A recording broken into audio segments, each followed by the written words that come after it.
Good morning, everyone. Thank you so much for being with us today. I am Allison Asbrock. I am with the Georgia Historic Preservation Division, and it's my pleasure to welcome the National Alliance of Preservation Commissions and their camp trainers this morning. They will be providing their camp resiliency and disaster response training. And we are incredibly grateful for NAPC and for the National Park Service who made this training possible for you all today. So thank you so much to all of our trainers. And with that, I will hand it over to Lisa for the official welcome and opening of camp training. Great, thanks, Allison. I want to welcome everyone here today. We're going to just jump right into this. As Allison mentioned, this training is made possible by funding from the National Park Service. I'll talk a little bit about more later about how this program came to be. But the important thing to know is, or find out, is who we have joining us today. So let's have you tell us a little bit about yourself, what you're hoping to get out of camp. I think Marie has a very simple poll for us, so we can first off see what role you play with your commission or your city. As those start coming in here. Yes, I work with the City of Social Circle, Okay. zoning department. Good to see.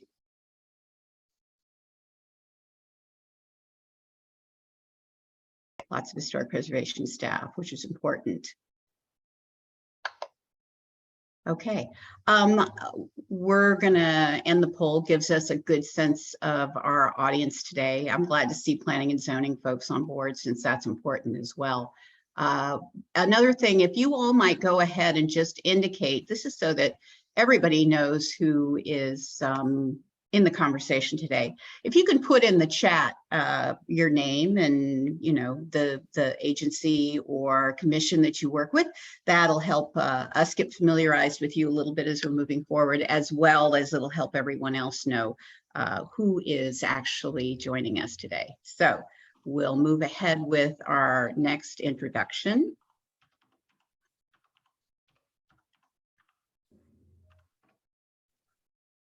Okay, let's see here. There we go. How about our trainers? So we've got 3 trainers joining us today. You'll get presentations over the next 2 days from those of us on today's conversation. I'm just going to ask them to introduce themselves. I'll start with myself and then kind of go around a circle. Lisa Craig, I work with the Craig Group. I am a preservationist 30 plus years now, and work currently as a consultant specifically in the area of historic preservation planning and disaster resilience planning. So you'll hear a little bit about some of my projects, particularly those dealing with the issues of economics of resilience tomorrow. But my background really is working around all the seats at the table. I have been a historic property redeveloper. I have been a state historic preservation officer, a chief of historic preservation, and have run a statewide preservation nonprofit. So I come to this with a lot of information and background, but focused primarily in the last decade on resilience planning in historic communities. So I've had the benefit of working with all of our trainers in some way, shape, or form in the past, currently, or looking forward to some future work as well. I'm going to turn it over for the next introduction to Dr. Angela Shadell, who I had the pleasure of working with in Annapolis. Angela, you want to introduce yourself? Yeah, thanks, Lisa. As Lisa said, I'm Angela Shadell. I'm a coastal engineer. I'm the vice president of community resilience at Taylor Engineering in Jacksonville, Florida. Prior to that, I was in the military. I'm a 25-year career Navy veteran where I flew helicopters. I met Lisa when she was head of historic preservation at the city of Annapolis, and I was working on the sea level rise adaptation committee at the U.S. Naval Academy. So I have time spent with historic communities in Annapolis, and right now I do vulnerability assessments for coastal flooding in the state of Florida, and I recently participated in a Georgia Resilience workshop, so hopefully I might have met some of you there. Thanks. I'll pass it on to Adrian.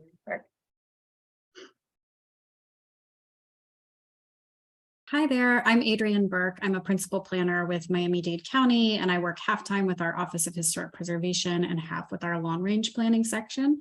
I have past experience working primarily in local government as community development director in Northeast Florida for a couple of jurisdictions, and as well as for a preservation nonprofit in Jacksonville, Florida. So I've been working at this space, this intersection of preservation and cultural resources for about 10 years now. So I'm really excited to be a part of it. This is my first training with the Camp Resilience. So I'm glad to be here, and thanks for joining us. And Kimberly. And me. Hello, my name is Kimberly Rose. I am the preservation manager with the CRIC Group, where I also work on projects of disaster resilience and preparedness and historic preservation. In this role, we have worked nationally and now internationally with the island nation of Trinidad and Tobago. And originally, my background is in historic preservation. I received my master's in historic preservation in 2020 from the University of Florida. And from there, I founded a collaborative group called Acclimate Nantucket. It's a play on the nickname of Nantucket. But it was focused on the communication of adaptation for the future of Nantucket, looking at issues of sea level rise and erosion. And then I also was the co-director of the Preservation Institute Nantucket. So from both of those were research, but also strong community engagement. And I'm happy to be here today to talk to you about planning and community engagement tomorrow. So thank you for joining us. Lisa. Thanks, Kim. Okay, just some specific information. Get ready to put some things in the chat as you may need to. This training does qualify for continuing education credits. So if you're an AIA member, go ahead and put your name and your number in the chat, and Marie can get that recorded for you. But APA members need to self-report. Certificates of completion are available. Just ask Marie via the chat to send you one, and she will follow up via your email. And then if you have any questions you want to add to the chat as we're moving along, feel free to go ahead and do that. We can also do it at the designated Q&A time, but a lot of times it gives us some additional information to share with you during the presentation. This is the run of today. So we're going to do what we've been doing, the welcome and introduction. Hopefully many of you watched the pre-recorded disaster planning and recovery presentation. That overview is a little bit of everything regarding our historic resilience training program or disaster resilience training program. If there are sessions we're not covering, you may in the future want to go ahead and invite your commission to have a very specific presentation to address issues in your community. And so there is a complete module packet that certainly Marie can share with you.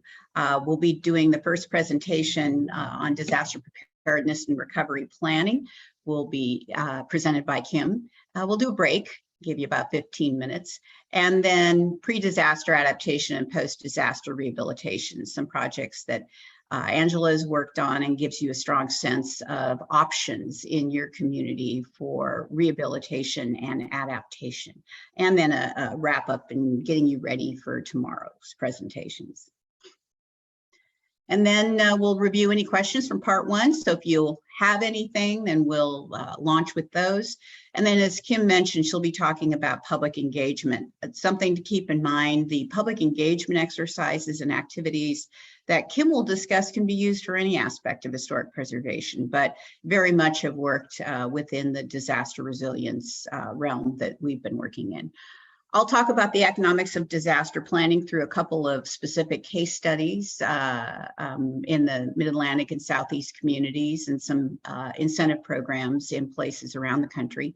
We'll do a break, and then we'll apply design review standards and guidelines to disaster adaptation and recovery. Many of you may be aware of the National Park Service's recent publication of the illustrated guidance on adaptation rehabilitation for flooding. So again, an important document, gives us an opportunity to review that, and then a wrap up. Now, for those of you who are not so familiar with the National Alliance of Preservation Commissions, it really is that grassroots program that is providing assistance directly to historic preservation commissions. They do this through education and training and advocacy, particularly at the federal level. Now, the education opportunities exist through the quarterly publication of the Alliance Review. It's really a great publication. It can be topic specific. There's probably at least 3 to 4 that address issues of either climate impacts, disaster resilience, adaptation strategies, policies addressing adaptation, rehabilitation. But there's a lot of other things, some of the very basics of historic preservation. So I encourage you all to review those. There's actually a component online, I believe, where you can search for particular topics and find what issues are addressing those. But then another way you can look at a topical issue or an issue of current concern is through the NAPC listserv. That is a member discussion group. It populates every day. I see postings every single day on various topics. So it really is a go-to resource if you have a question, whether you're a commissioner, a staff person.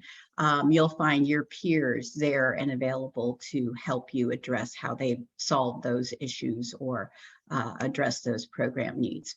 In terms of training, outside of CAMP, which is our commission assistance and mentoring program, the signature program, training program of the NAPC.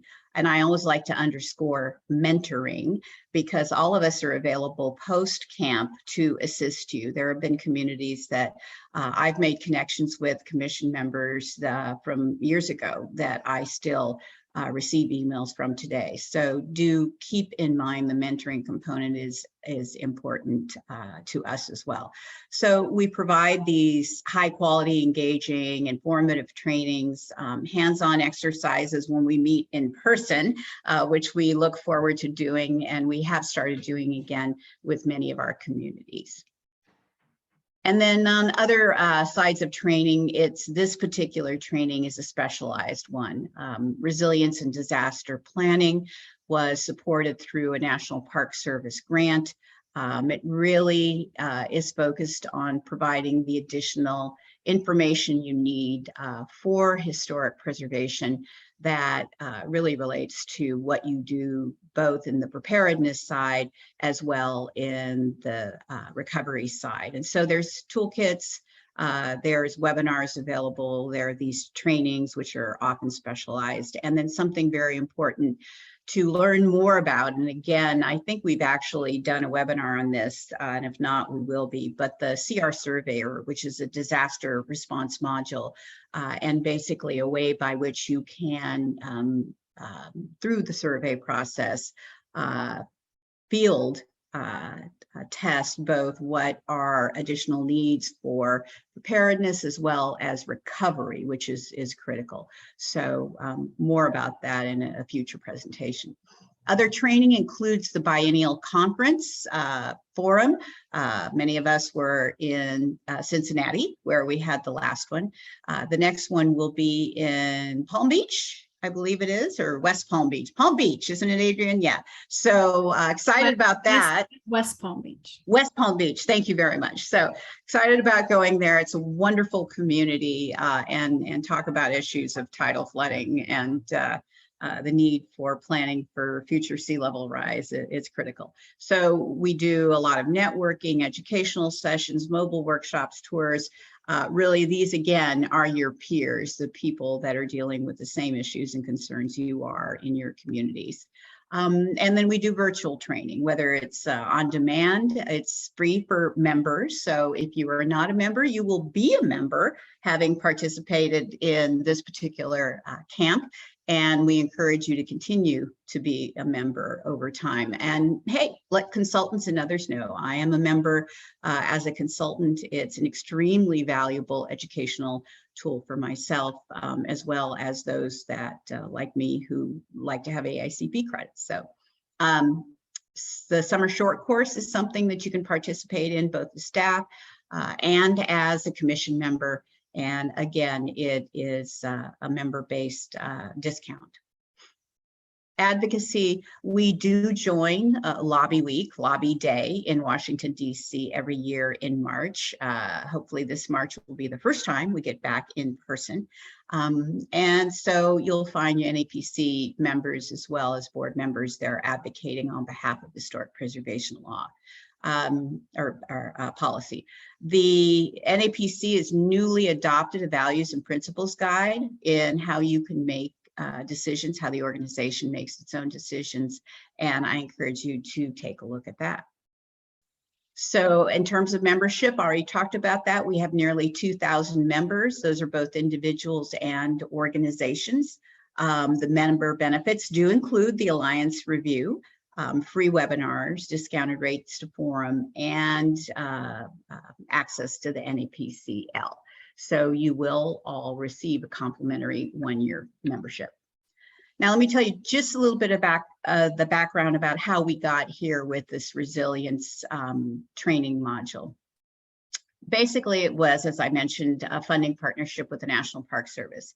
We had the input of about 21 advisors who had been experienced or knowledgeable in disaster planning and recovery, all the trainers on this particular meeting today. And it does provide training, not just for commissions, but for Main Street organizations and preservation nonprofits, because we always need all hands on deck when we're dealing with this, particularly post a disaster, but importantly, voices being represented as we're doing training. Currently, it's offered for free through the SHPOs to certified local governments that were impacted by the HIM-FIM, the Harvey, Irma, Maria, Florence, U2, and Michael disaster declared states. But that does not mean that it's not available to any of you for future more intense training. So again, contact Marie if you would be interested in having something more specialized in your community.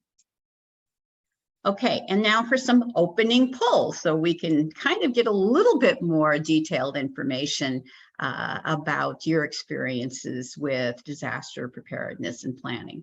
So what types of disasters has your community experienced? Natural disasters is primarily what we're dealing with. So go ahead and indicate in the poll what, if any, of these that you've dealt with.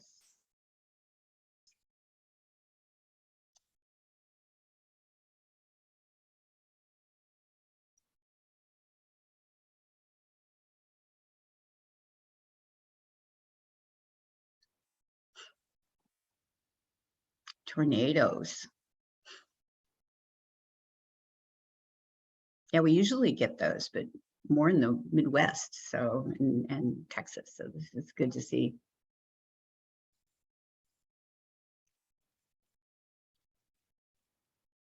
Okay, wildfire and earthquakes. Yep.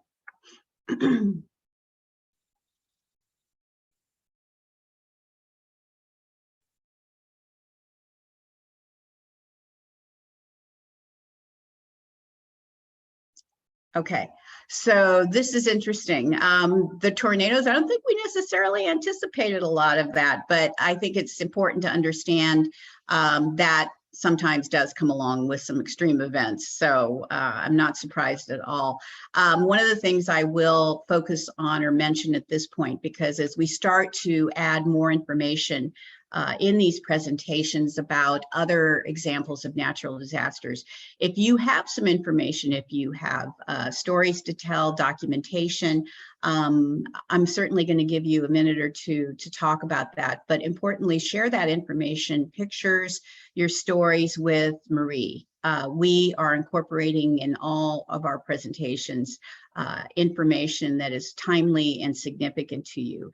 So obviously, one of the things that I always talk about first and foremost is we must document our most important assets, because in an instance, particularly of a tornado, sometimes there's very little we can do to prepare that property. We can prepare people, certainly, and we can prepare for the high wind events, but it's most important, public safety is our priority first and foremost. So you may see some information in presentations about Funding safe houses, funding places where there's reinforcement of buildings and places that people can escape to.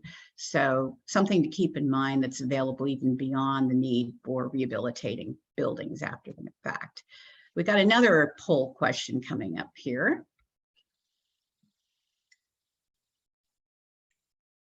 Okay, has your Historic Preservation Commission or board reviewed alterations, additions, or new construction that have incorporated designs for flooding or natural disaster adaptation? How many, if so? So let's see if any of you have had some experience in this. Take a look here.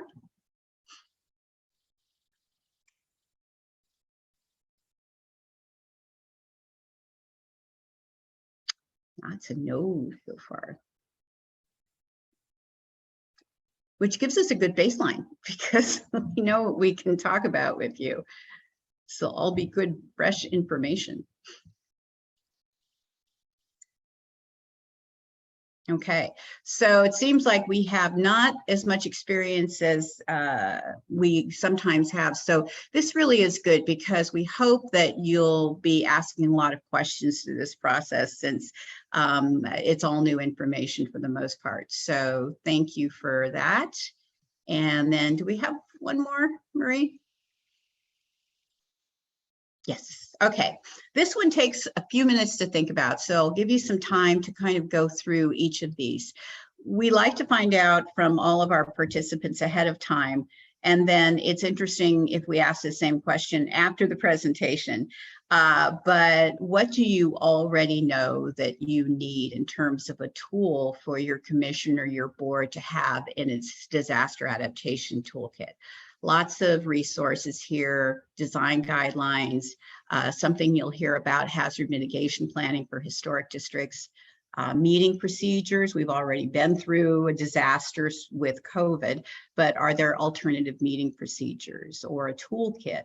Have you done any 3D visualization of your historic district, useful for even more than just rebuilding after a disaster?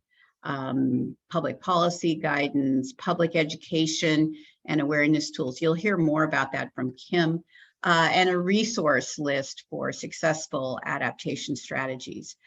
We do have some toolkits of everything from policy to public education to planning and adaptation resources, but a very specific list of successful strategies is something we're on an ongoing basis pulling together. Looks like a little bit of everything for everyone.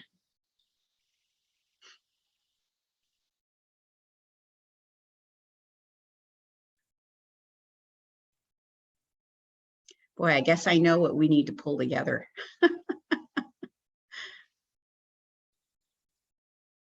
Great. Looks like our hazard mitigation planning and toolkits are leading the charge here. Resource list. So you'll have some of that information actually.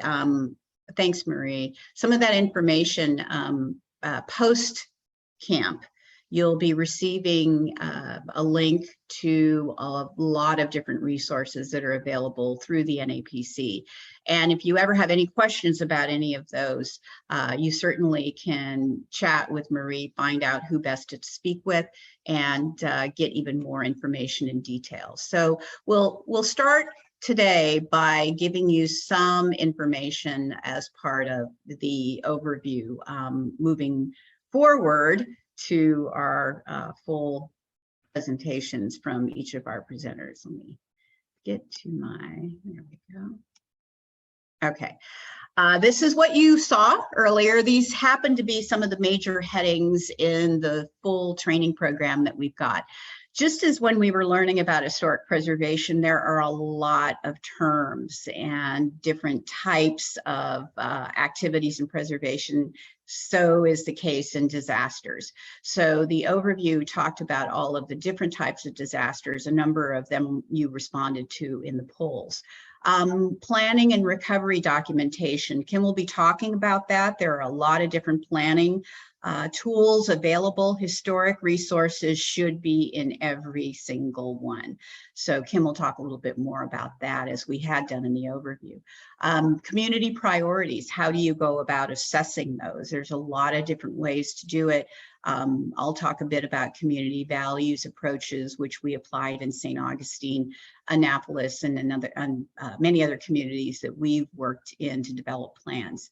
And then funding resources, obviously extremely important, but as our technical resources, how do we plan for, how do we recover from, what are the adaptation strategies and approaches that work with historic resources? How do we find the people that know how to do that, the tradespeople, contractors, and the like?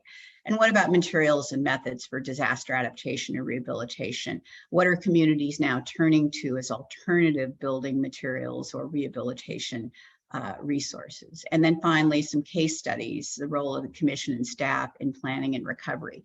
As you can see, I pulled up this graphic. There is no county in Georgia that is not in some way, shape, or form dealing with flood risk.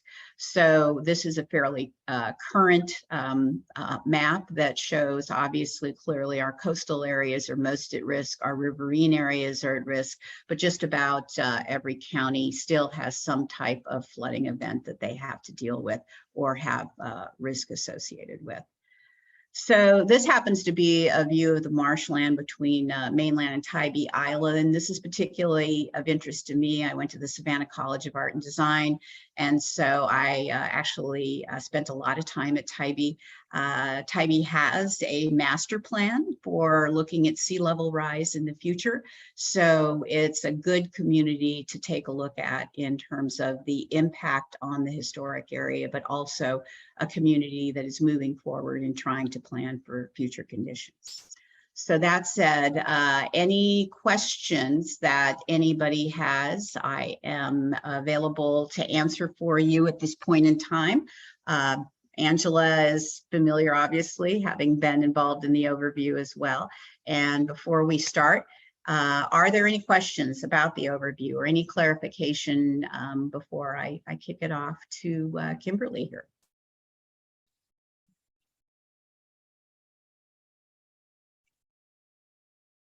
We got a quiet group starting this morning, so. I think we need to hand out coffee. We need to send espresso out. Yeah, I think so. So I think what I'll do is I was going through some of our chat here to see where everybody is coming from. What I will say is, and I stress this all the time, so I don't think it's an understatement. Our Historic Preservation Commission staff and commission members do need to be involved in any type of disaster or hazard mitigation planning. My first step is to recommend that everybody read your hazard mitigation plan from your municipality or your county, because you will find in there places in which historic and cultural resources should be incorporated and perhaps are not. That plan is updated every 5 years, and this is an opportunity for you to get to know your emergency management staff, your floodplain manager. I highly encourage you to review that plan and to make an introduction with those key individuals, because you need a seat at the table when we're talking about planning for the future of your historic assets in your community. That's a great place to go. Obviously, comp plan, there's an opportunity to be involved, and Kim will talk more about planning efforts here. But if nothing else, please, once you're done with this training, go get a copy of your hazard mitigation plan, talk to your floodplain manager, ask them to do a presentation for you at a commission meeting. It's a great relationship to have. Tom was asking, are there grant programs for a city to document a disaster and recovery plan? Yes. There are grant programs available. There's two sources I always look to first. Unfortunately, In the Emergency Supplemental Historic Preservation Fund grants that come post-disaster that the National Park Service provides, you can do that. You can document and help to develop a plan specifically in those areas impacted by whatever hurricane event. With those hurricanes that continue to come, extreme storm events, we will continue to see funding from the Park Service, I have no doubt. So that will be a future opportunity. But the other thing I would say, and you'll hear more about it, the BRIC program, the Building Resilient Infrastructure and Communities, BRIC as it is known. In speaking with their grants administrator from that federal program, they will, if you incorporate disaster, or you incorporate vulnerability assessments and survey work into your regular survey work, they can help fund survey. So, and certainly planning. You must do that in tangent with your, whether it's through your state, your SHMO, your state hazard mitigation officer, or whether you're doing it through your local emergency management office. You need to do something in combination with them, but they can fund plans. That's how we in the city of Annapolis got our cultural resource hazard mitigation plan funded. There are some other sources, and we can talk more about those as well.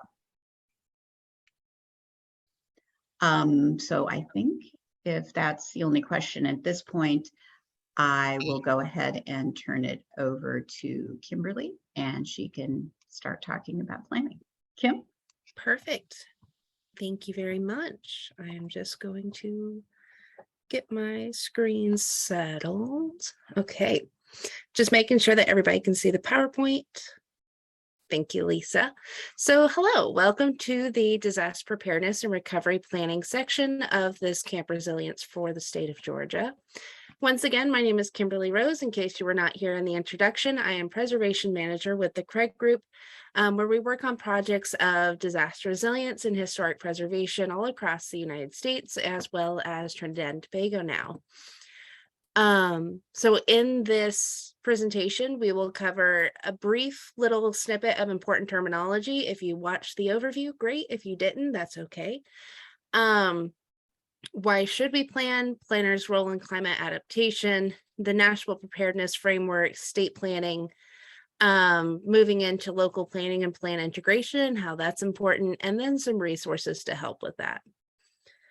So as discussed in the overview presentation, adaptation is when ecological, social, or economic systems adjust their processes, practices, and structures when responding to continued stress and change.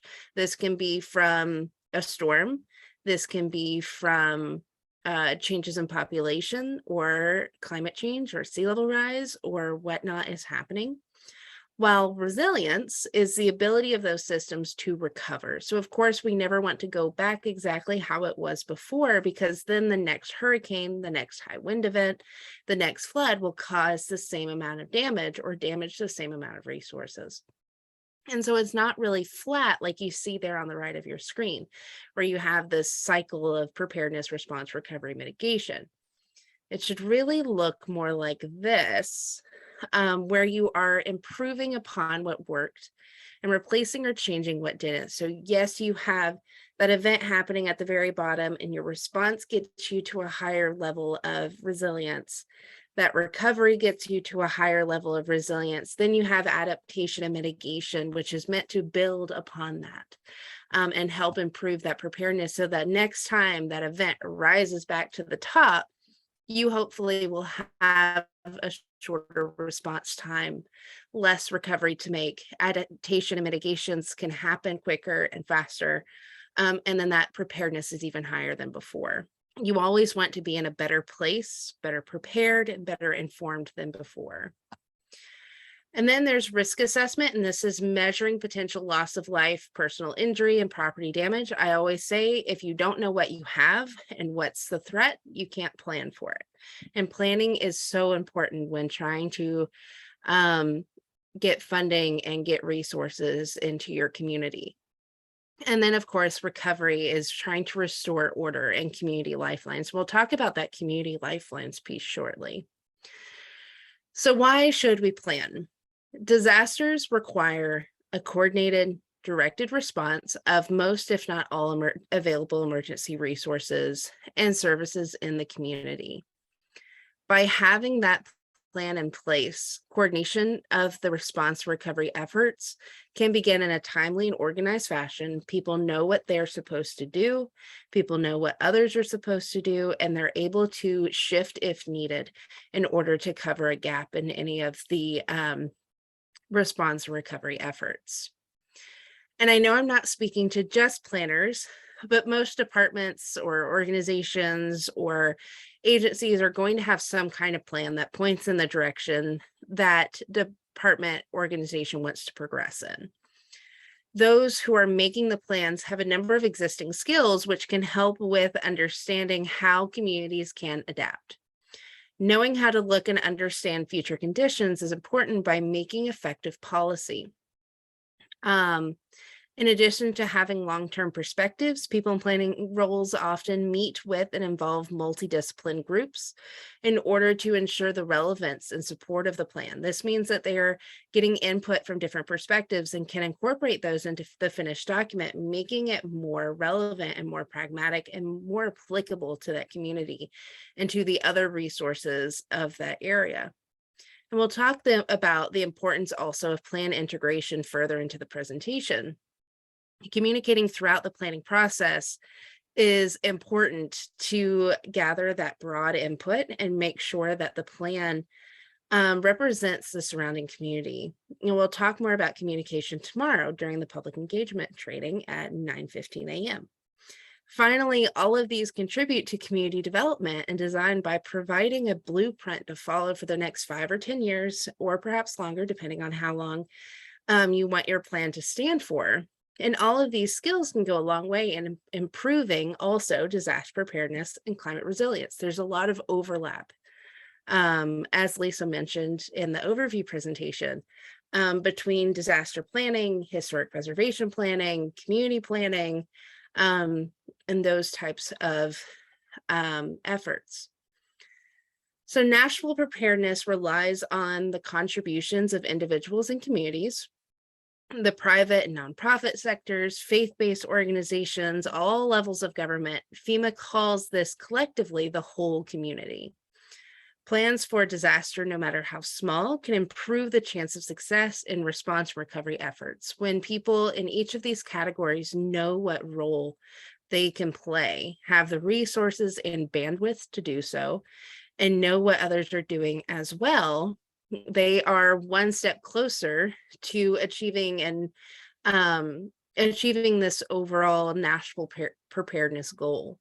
A secure and resilient nation with the capabilities required across the whole community, as we just discussed, to prevent, protect against, mitigate, respond to, and recover from the threats and hazards that pose the greatest risk. So we've already discussed the concept of whole community, but what are these capabilities required? FEMA has 5 mission areas. And I know this slide is overwhelming. I promise I will explain. These 5 mission areas are prevention, protection, mitigation, response, and recovery. There are 32 core capabilities which sit within these mission areas, and I won't go over each and every one as I want to be time efficient, and you'll receive these slides at the end of camp. You can also find them on FEMA's website, which will tell you more about each one. Some of these core capabilities extend across multiple mission areas, while others remain in one. These are groupings of response actions that can be taken.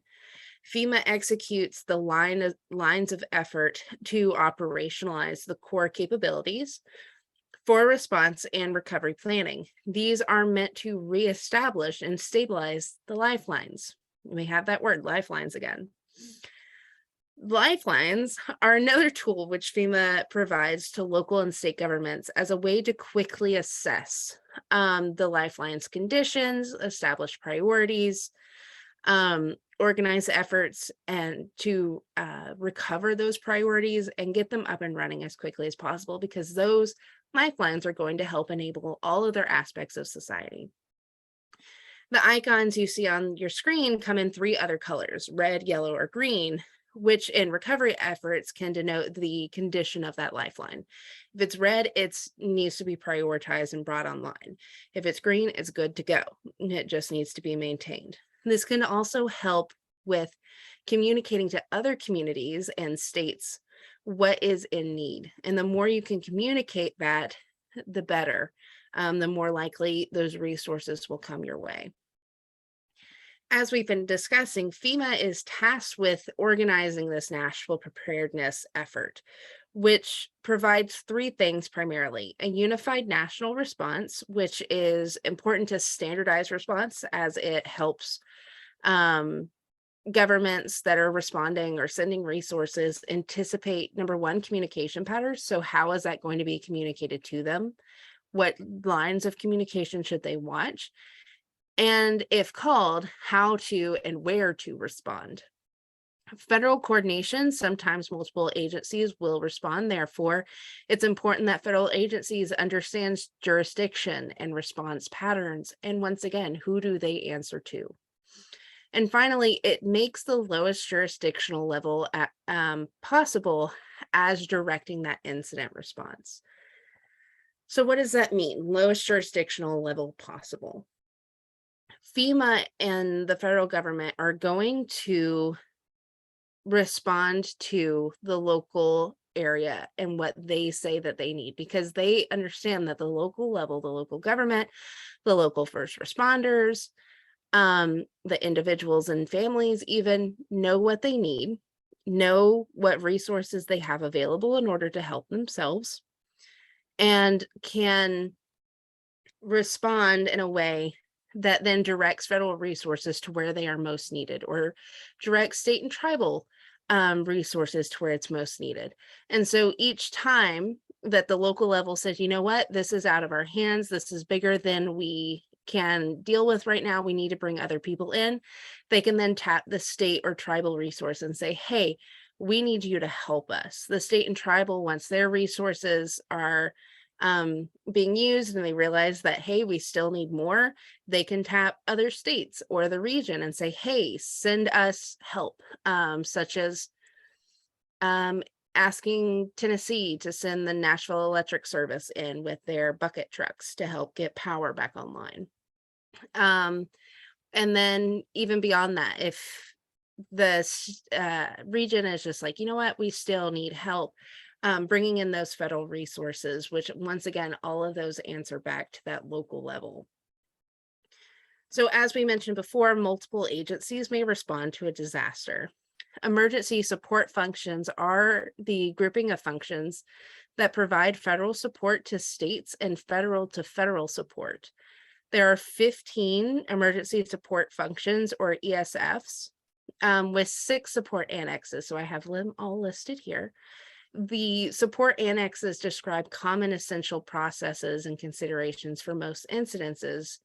And I'm going to direct your attention specifically to ESF number 11, agricultural natural resources, because part of its scope is also protecting natural, cultural resources and historic properties. And it does this by providing response actions to preserve, conserve, rehabilitate, and inform long-term recovery. Post-event assessments of damages, so they will go in and help with these assessments. And then technical assistance for assessing impacts of response activities on resources. So this is when Section 106 comes in, as well as some of the agreements that may happen between a community or a state and FEMA of what may not need to go through Section 106 post-disaster in order to get things up and running as quickly as possible. So the effort, of course, and the focus of preparedness is people.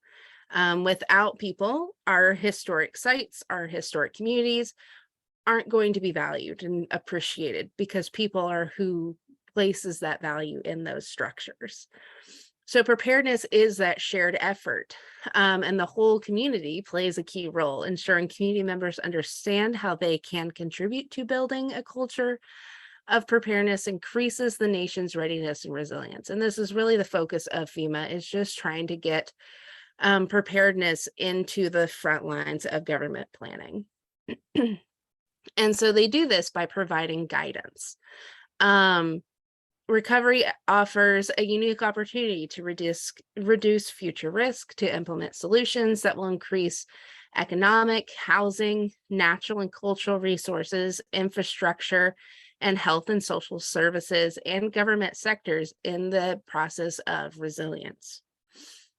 They also provide resources that are specific for historic properties and cultural resources. And this is one of them. It's a long title, but integrating historic property and cultural resource considerations into hazard mitigation planning. And so it has 4 phases. The first phase is organizing resources. Once again, you can't plan for what you don't know you have. So understanding what is valued, understanding what may need to be prioritized, through assessing those risks. So what are your threats? What are they? What are the vulnerabilities? And how can you address those through developing this mitigation plan in phase 3? And then, of course, phase 4 is the implementation and monitoring process of that plan. So how is it moving forward? What are you achieving? What are you possibly not achieving, and why? The goals of this guide is to identify and compile resources. So once again, understand what you have, determine which historic properties and cultural resources are likely to be damaged, and prioritize the most important. And so once again, this comes into the fact that we cannot prioritize or save everything. And so it's important to make those decisions, and FEMA provides worksheets in order to help with that. And it looks at things such as, yes, it's economic value, but also the community value. What's the public sentiment for this resource?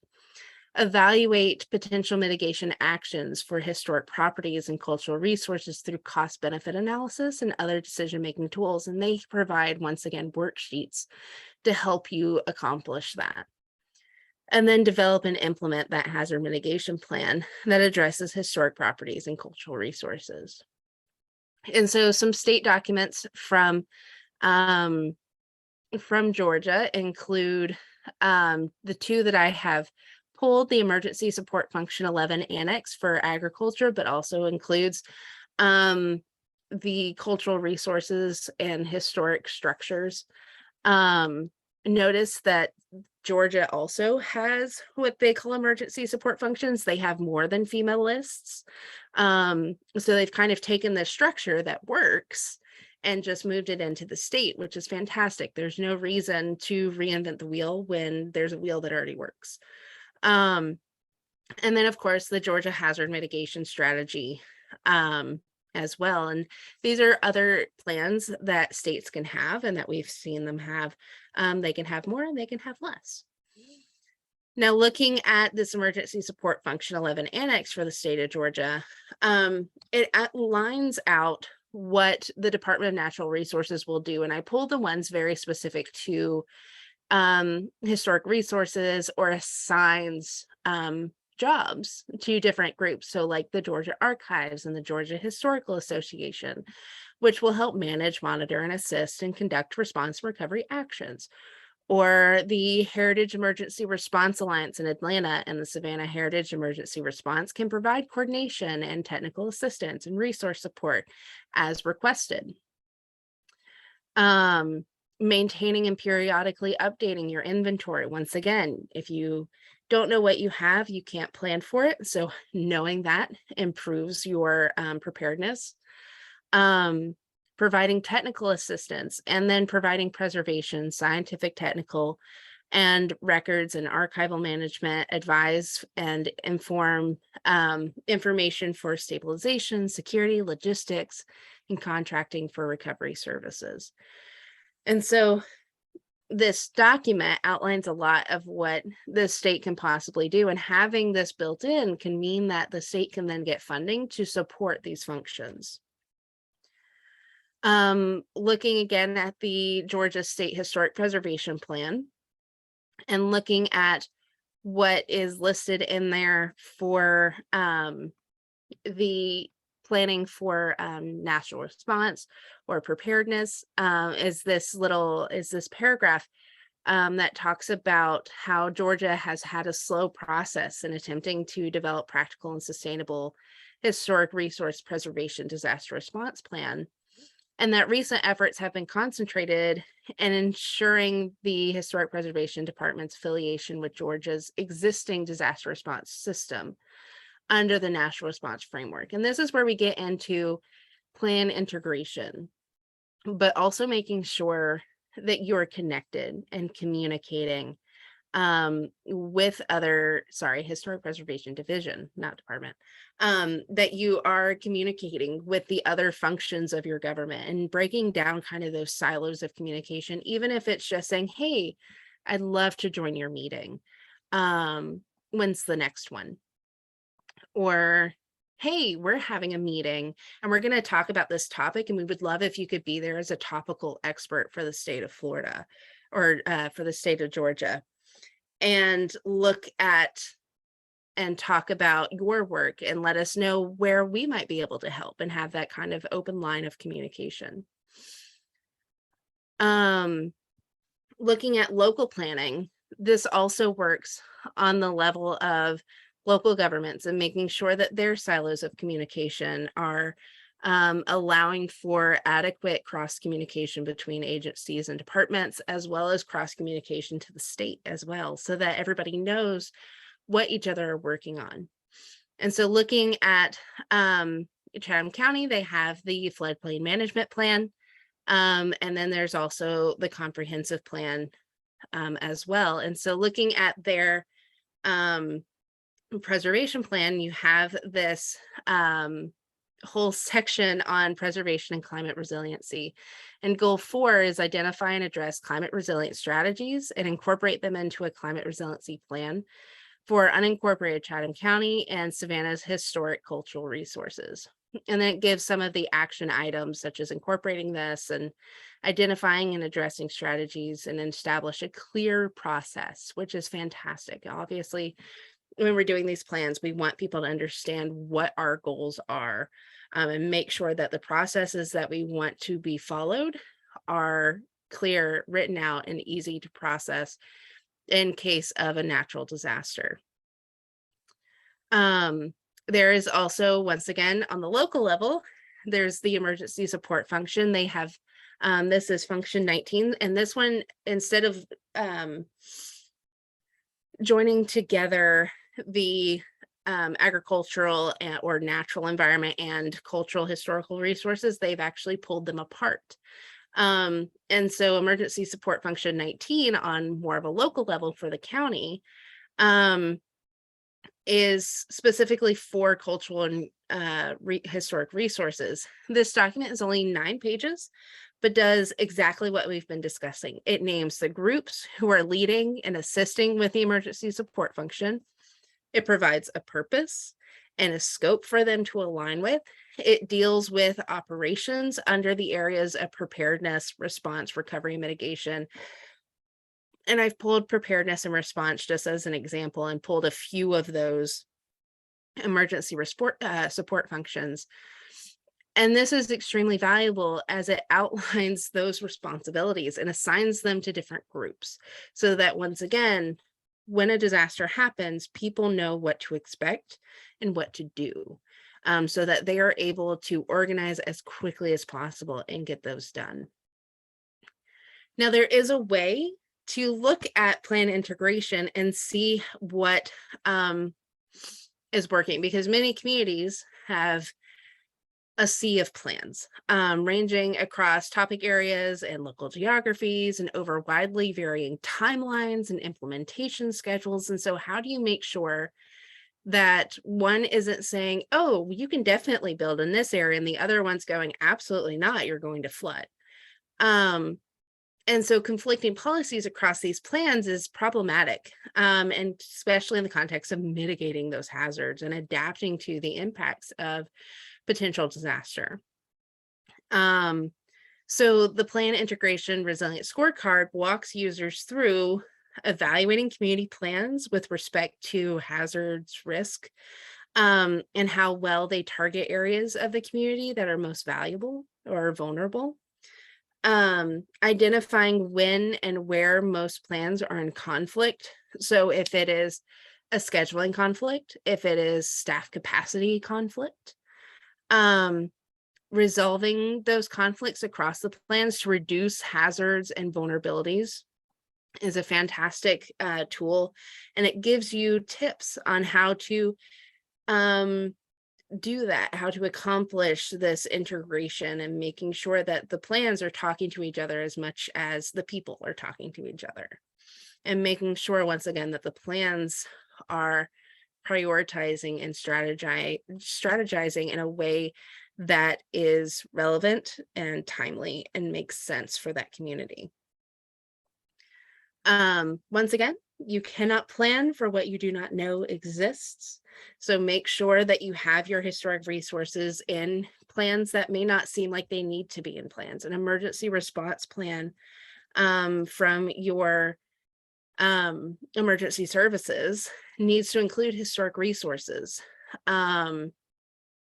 or having a plan for if there's a fire, who responds, what jurisdiction, where does that jurisdiction end if you have multiple fire departments with different areas of focus. If you're on an island, for example, which I lived on an island for 3 years, we had a deal with another island and the mainland of if there was a fire or something happened, we would call for them and they would be over on the next ferry. Because a fire in an extremely dense area is very, very dangerous, especially when most of the buildings are covered in wood. And so those kinds of plans and forward thinking are really important, but having historic resources in those plans makes them visible and accessible at a concept. So some of the regulatory tools to help, of course, we're going to talk about design guidelines and looking at rehabilitation and adaptation, and that will be consistent throughout this camp for the next couple of days. And then there's also buyouts and relocations and easements and how those can work for your community and help decrease the vulnerability and increase your resilience as you are moving through. And there's also variances and a lot of legal things that can help with that. And there's a lot of really great people within governments that know those resources, and all you need to do is reach out and talk to them. Cultural institutions, there's a resource called D-Plan, and this is sponsored by the Institute of Museum and Library Services and National Center for Preservation, Technology and Training, or NCPTT. It's a free online program to help institutions write their comprehensive disaster plans.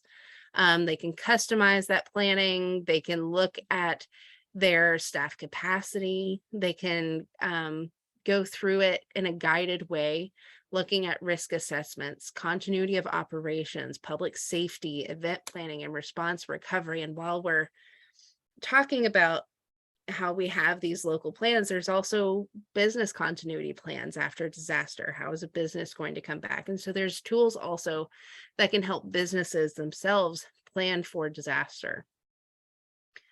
And then there's also technical tools. Of course, we've talked about the ones provided by FEMA. We've talked about NCPTT and those two examples that are pulled out. But your state emergency management agency or your local emergency management agency may also have technical tools or a resource list that can help you. Of course, the National Park Service and your state historic preservation office are always there to help if they can. The National Alliance for Preservation Commissions, once again, you can always reach out to us. Part of camp is mentoring, and we are happy to help, even if it's helping you find resources or just having a talk so that you can think through an issue. We're happy to help you.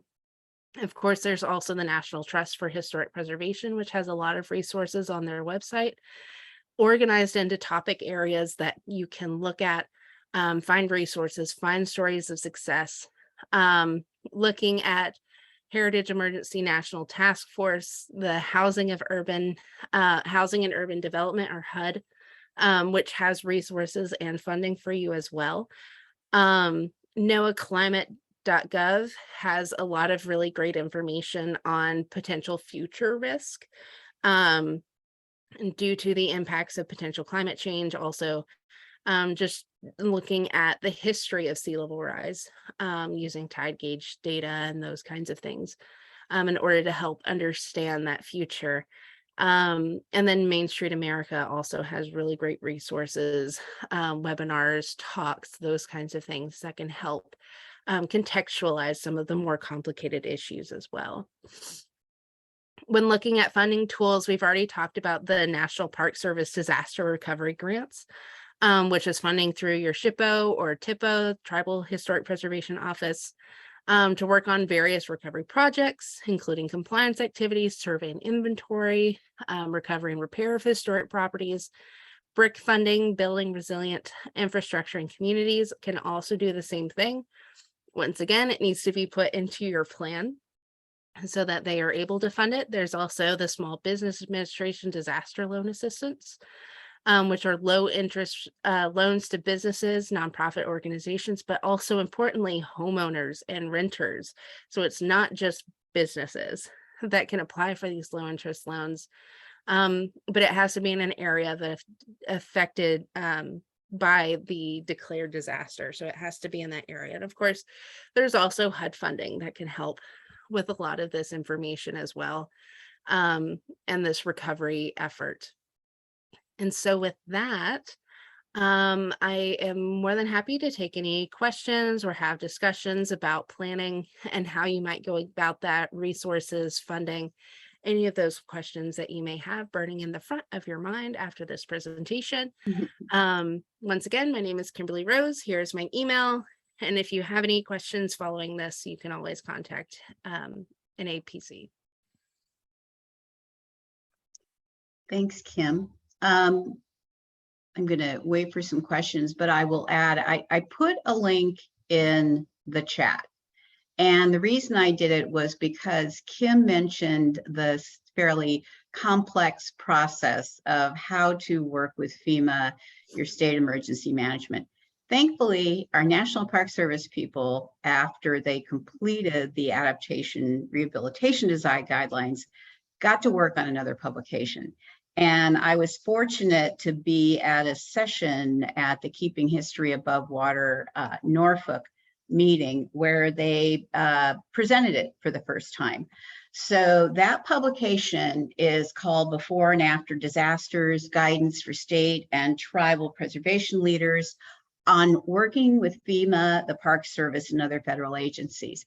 While it may seem that it's geared towards state historic preservation offices, it's geared towards all of us working in preservation. It has checklists. It gives you the opportunity, almost like a workbook, to put in who your own contacts should be. It describes in detail, but not so much detail that you've got to go through every FEMA publication. They kind of distill everything you need to know about working with FEMA and emergency management agencies in the case of a federal disaster. And they explain what the process is, a lot of those things that Kim spoke to. If any of you have been involved in a disaster, you understand that there's typically an immediate Section 106 application process. The fact is that some of our most significant federally recognized properties, as well as funding that passes through all of those federal agencies that Kim mentioned, any of that work must be compliant under Section 106. So it's important to take a look at this before and after disasters publication. Great resource for terminology, one of the best ones I've seen at this point, because who does terminology better than federal agencies? So take a look at that document. It is online and the link will take you there. Great supplement that will, I don't think we've added it to our toolkit yet. So we will be adding that to our toolkit. And I think that will help you understand this quite a lot. Tom, has a question, if the city has already had a disaster and recovery plan, can the historic district be part of that, or at least referenced? Kim, you want to take that on? Yeah, absolutely. So a lot of times during the planning processes or whatnot, if you weren't able to join them or be invited, or just didn't even know that it was happening, sometimes that can happen with local governments. Asking to be added as an addendum, or them editing it afterwards and adding in that historic district plan into that document is definitely possible. And having that conversation is really important. You may have to, take them out to coffee and say, hey, can you edit that plan really quick and add this in there? Or even say, hey, I saw that this plan was already completed. Can you put our historic district plan or link it on your website right below yours, so people are aware of it, and we can get that information out there that historic districts may require a slightly different disaster recovery plan than other buildings or structures or neighborhoods in that area, so that people are once again just aware and can acknowledge that, yes, we do have historic districts, and they do require a little bit of different treatments and that kind of thing as well. But also, if that historic district plan is updated, inviting the people that authored the disaster and recovery plan, or are overseeing the implementation of that plan to your meetings and saying, hey, we would love for you to talk to us about this. How can we incorporate your plan into ours and integrate it almost in the reverse way? And make sure that our timelines line up with yours. So those are different kinds of ways that you can definitely do that. Or also having a resource list. If they don't want to change their plan, say, okay, well, let's partner on a resource list together, and get out some resources for that was specifically look at historic preservation and disaster resilience, and put those on that list as like a toolkit almost, are great ways to kind of hopefully integrate those two areas. Yeah, I underscore the way we were able to incorporate cultural resources into our city's hazard mitigation plan was basically to do the addendum at the same time that the standard natural hazard mitigation plan was being developed. And actually that was very attractive to our state hazard mitigation officer. That had not been done in Maryland before. And so we were able to partner for the grant needed to get the funding. We ended up getting a $106,000 grant, of which the largest chunk, about $78,000, was spent on our cultural resource hazard mitigation plan component, and it became an addendum. So it is possible to do. You can look for those resources online. With our particular plan, it's in the resource publication, but whether it together, it was a comprehensive standalone document. So it didn't really need to be incorporated as components within the natural hazard mitigation plan. It was an addendum to it, so it could be followed and updated and incorporated into the comprehensive plan, incorporated into our preservation plan. I know I'm not going to call her out specifically on purpose, but Adrian, actually, I saw the work she had done in Nassau County. Adrian actually did a reverse approach to trying to get into the Nassau County comprehensive plan, right, Adrian? The need to look at the issues of sea level rise and climate impacts. Is that correct? I'm trying to remember which thing you're talking about. So, I mean, a couple of things, because I worked for the city of Fernandina Beach, which is on a barrier island, Amelia Island, and we started there with putting just general recognition to plan for sea level rise in the comprehensive plan. And then it kind of evolved into a cultural resource component. actually my first foray into any of this with historic resources was there was in Florida, we have post-disaster redevelopment plans, and Nassau County was a pilot project for a post-disaster redevelopment plan.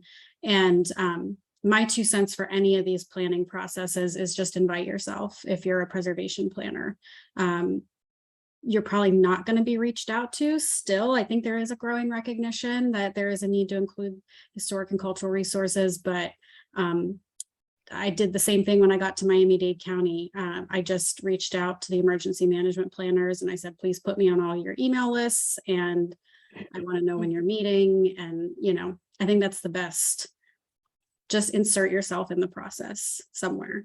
I don't know if that helps what you were. Yeah, no, that's exactly the case. Insert yourself, insert historic resources into the process somewhere. And actually, I think we've all said the same thing, and the guidance from the Park Service is the same thing. Its first bullet point in getting ready for preparation is really meet with your emergency management officer, understand how the process works for planning for them, and then understand the relevant ordinances. So Angela, do you have some thoughts? Yeah, I was just going to say, when I do vulnerability assessments in the state of Florida, we make sure that we ask, if it's a public works director or utilities or the planning staff that is running the vulnerability assessment, I always ask them, hey, can you bring your historic preservation staff to the next meeting? They really need to be on your steering committee so that you can hear from them. Because I think sometimes, I hate to say, you become an afterthought. I mean, the engineers just think engineering and the planners think planning, and historic is just, I feel like you need a seat at the table, but you have to ask or someone has to advocate for you. So you're your best advocate. And, I've seen here in St. Johns County where I live, we have when the Emergency Operations Center is open, when there's a hurricane, like it was with Ian just, a few weeks ago, the historic preservation officer has a seat at the table. They have, historic preservation officer is allowed in the room. And you are your best advocate for your historic resources. So you have to be very vocal about that. And we can help you advocate for yourself in that. Yeah, one of the most interesting things I ever did was volunteer in the Emergency Command Center during a disaster event. Once you raise your hand and say, I'll help out, not only do you find, I was in the call center, so I was getting phone calls from historic property owners with trees falling onto their houses and no electricity, and where can I get a generator? And, there's all kinds of questions that come up. And in some respects, it was great because we could provide timely emergency assistance immediately after the event because we were in the command center. Once we were cleared to go out, we could go out to the sites and say, okay, we'll help you with that roof replacement and we'll do it administratively, whatever the case may be. So it's a really good place to be. And then you become a trusted resource to those individuals because you were there side by side, through the worst part of an event. So that is something that they provide training for. Usually emergency management office will do some kind of training pre-event, sit in on those tabletop exercises or any of the emergency command center exercises. It's a great way to get to know your community. So I know a lot of information we just gave y'all, but other questions that everyone may have. It's a lot of information. I know a lot of times plans will come after an event. True. Nashville had that case where in 2010 we had the Great Nashville Flood, which was an astronomical amount of rain that flooded the river in downtown Nashville, but also further down the river. But also part of the issue was that Kentucky was also getting a lot of rain. And so they had to open up their dams, or they were afraid it was going to be overcome. And that's actually what caused some of the flooding in Nashville, was just the wall of water coming from Kentucky down the river. And so it was after that they're like, oh, we need to talk to Kentucky. Our river does cross borders, and we need to make sure that we're not flooding our state neighbors. And so talking to the state and also talking to Alabama and Mississippi and those kinds of things. Yeah, I can definitely do that. But those kinds of plans can sometimes require that cross-state communication Mhm. in order to help with the process and making sure that that doesn't happen again. And so Allison, I see your question. Can you repeat the name of the Chatham County plan you talked about? So there was the floodplain management plan and the plan 2040, which is like the comprehensive plan for the area, but it talks about preservation and climate resiliency, and then also the emergency support function 19 for cultural and historical resources. Yeah, I'd also encourage you all to work with your State Historic Preservation Office. You heard me talk about NAPC and advocacy.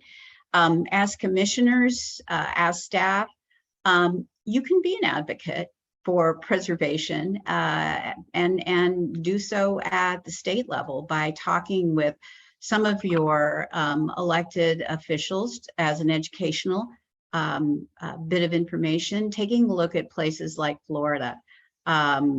You know, there is a program now at the state level where historic and cultural resources are recognized as critical facilities. And that means there's money available as long as there are plans in place that incorporate at the local level cultural resources and historic properties. And I'm always reminded of a comment I heard Adrian make a number of times about historic districts and historic properties being critical facilities. They are critical to the local economy. We recognize that in Annapolis, and that is why they ended up being identified and called out specifically. And importantly, not just for their cultural significance, but for their economic significance to our tourism-based economy. So keep in mind they can be just as important, and keep in mind that there are other state programs and local programs and initiatives in place that may be emulated in your state or at your county or municipal level. So hence why we've given you a lot of information and resources about other places. So any other questions, comments? I just wanted to echo something you said about emergency operations, and you know, certainly it's a big step to volunteer, to be a volunteer in the event that emergency operations centers are activated, because it means you might have to stay behind, etc. I didn't have a choice. I was an essential employee, so I had to activate more than once at EOC, but it was an enormous learning lesson just to see how this whole hazard disaster planning process actually plays out in real time. And it's good to be able to understand the language that the emergency planners are speaking. So I dropped a link in the chat, and you can take, there's a series of FEMA classes online, but the 100 and the 700 training are really good in understanding how hazard mitigation planners and emergency operations folks communicate. I mean, they have a whole, it's very militaristic, like it's a whole language and process.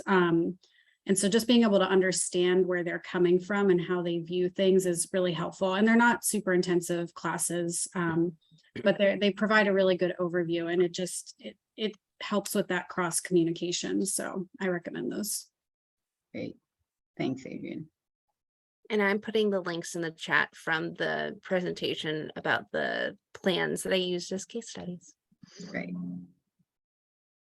Okay, well, if let's see, do we have any other questions? Looks like we just got the links going in, so that's great.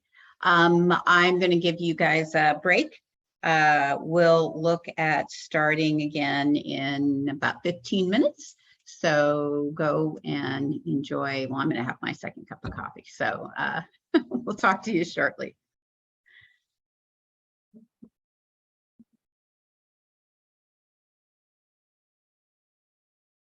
All right, so Lisa's not going to introduce me. I get to say, welcome back from coffee. Hope you all had a good stretch break and you're ready to talk about pre-disaster adaptation and post-disaster rehabilitation. As we announced before, I'm Angela Shadell. I have a PhD actually in sea level rise adaptation from the University of Maryland, where 10 years ago, no one was really talking about sea level rise and how it affected things, but I was stationed at the Naval Academy as a professor, and we had had a recent flood that had caused $125 million worth of damage on the campus.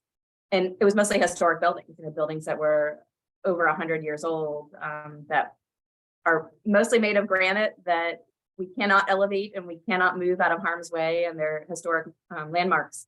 So just learning and understanding how we could protect those buildings and flood-proof them is kind of what led me and really inspired me to take my focus on engineering and focus on sea level rise adaptation. Just, I think, living it and has invoked my passion for it. So what we're going to talk about today is I'm going to define some terminology. Hopefully you had emailed to you a glossary of terms we have. Since I was in the military, as Adrian was just saying, there are a lot of acronyms and military terms that FEMA uses because it is a government agency. So I'll try to go through some of these hazard types and terminology. If I use a word you don't understand, just type in the chat. And as we go, feel free to ask in the chat. I was a professor for a decade at Annapolis, so I would prefer the interactive, hey, I have a question, or just, I'd love it to be interactive and ask questions as you go that come up as we're talking. So I will be defining the FEMA mitigation and adaptation alternatives, showing you examples that I have seen in my couple decades of dealing with this. I will go over some of very basics of the National Park Service guidelines for rehabilitating historic buildings, especially when it comes to flood. And then we'll talk about some post-disaster recovery and then what do you actually do in that case. So as a good professor, I did my research and looked at what's going on, in Georgia. These are just, I didn't put everything up there. There's plenty, but if you're interested, you can go to this website link on the bottom right where it says FEMA.gov/locations, and you can type in your zip code or your city or state, and it'll show you what disaster declarations FEMA has on record.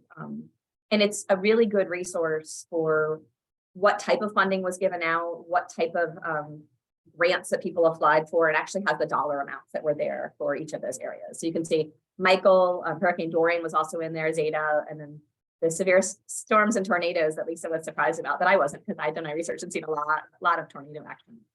So I did some research last week, and yes, Northwest Georgia historically and the center of Georgia has had a lot of tornado action. And, I think the picture on the bottom right, that one's from a courthouse in 1940 that was damaged in Georgia.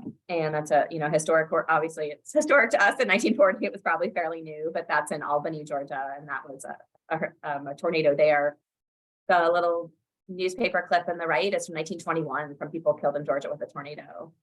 And then you can see this graphic actually comes from 2021, from just a year ago, of some severe tornadoes that came across the state, and this was the 10th rare EF4. So, tornadoes are on a scale of severity, kind of how tropical storms and hurricanes are.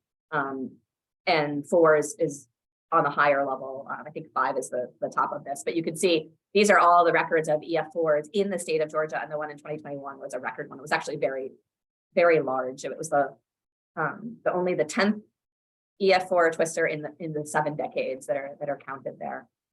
So yes, violent storms they occur kind of roughly once a decade in the state. If you look there, you can see, there's one in the 50s, we skipped the 60s, the 70s, kind of skipped the 80s, the 90s. And we're seeing things more frequent, severe storms are occurring. These are some pictures. Once again, I still cut with tornadoes because I had a feeling you guys were going to say this. The graphic on the right was from the Weather Forecast Office of National Weather Service, and that was in 2020. And you can see that high tornado risk potential in the entire west side of Georgia. Just very high tornado risk. And then some pictures of some historic homes that were damaged in storms just in the last year. Those are in Noonan County. And it was just very, very sad to see those. So once again, that emergency operations center that we talked about in our last break, it's really key if there's someone who's an expert in historic preservation who can be there to answer the phone, as Lisa said, to be able to help people recover when they're not sure what to do.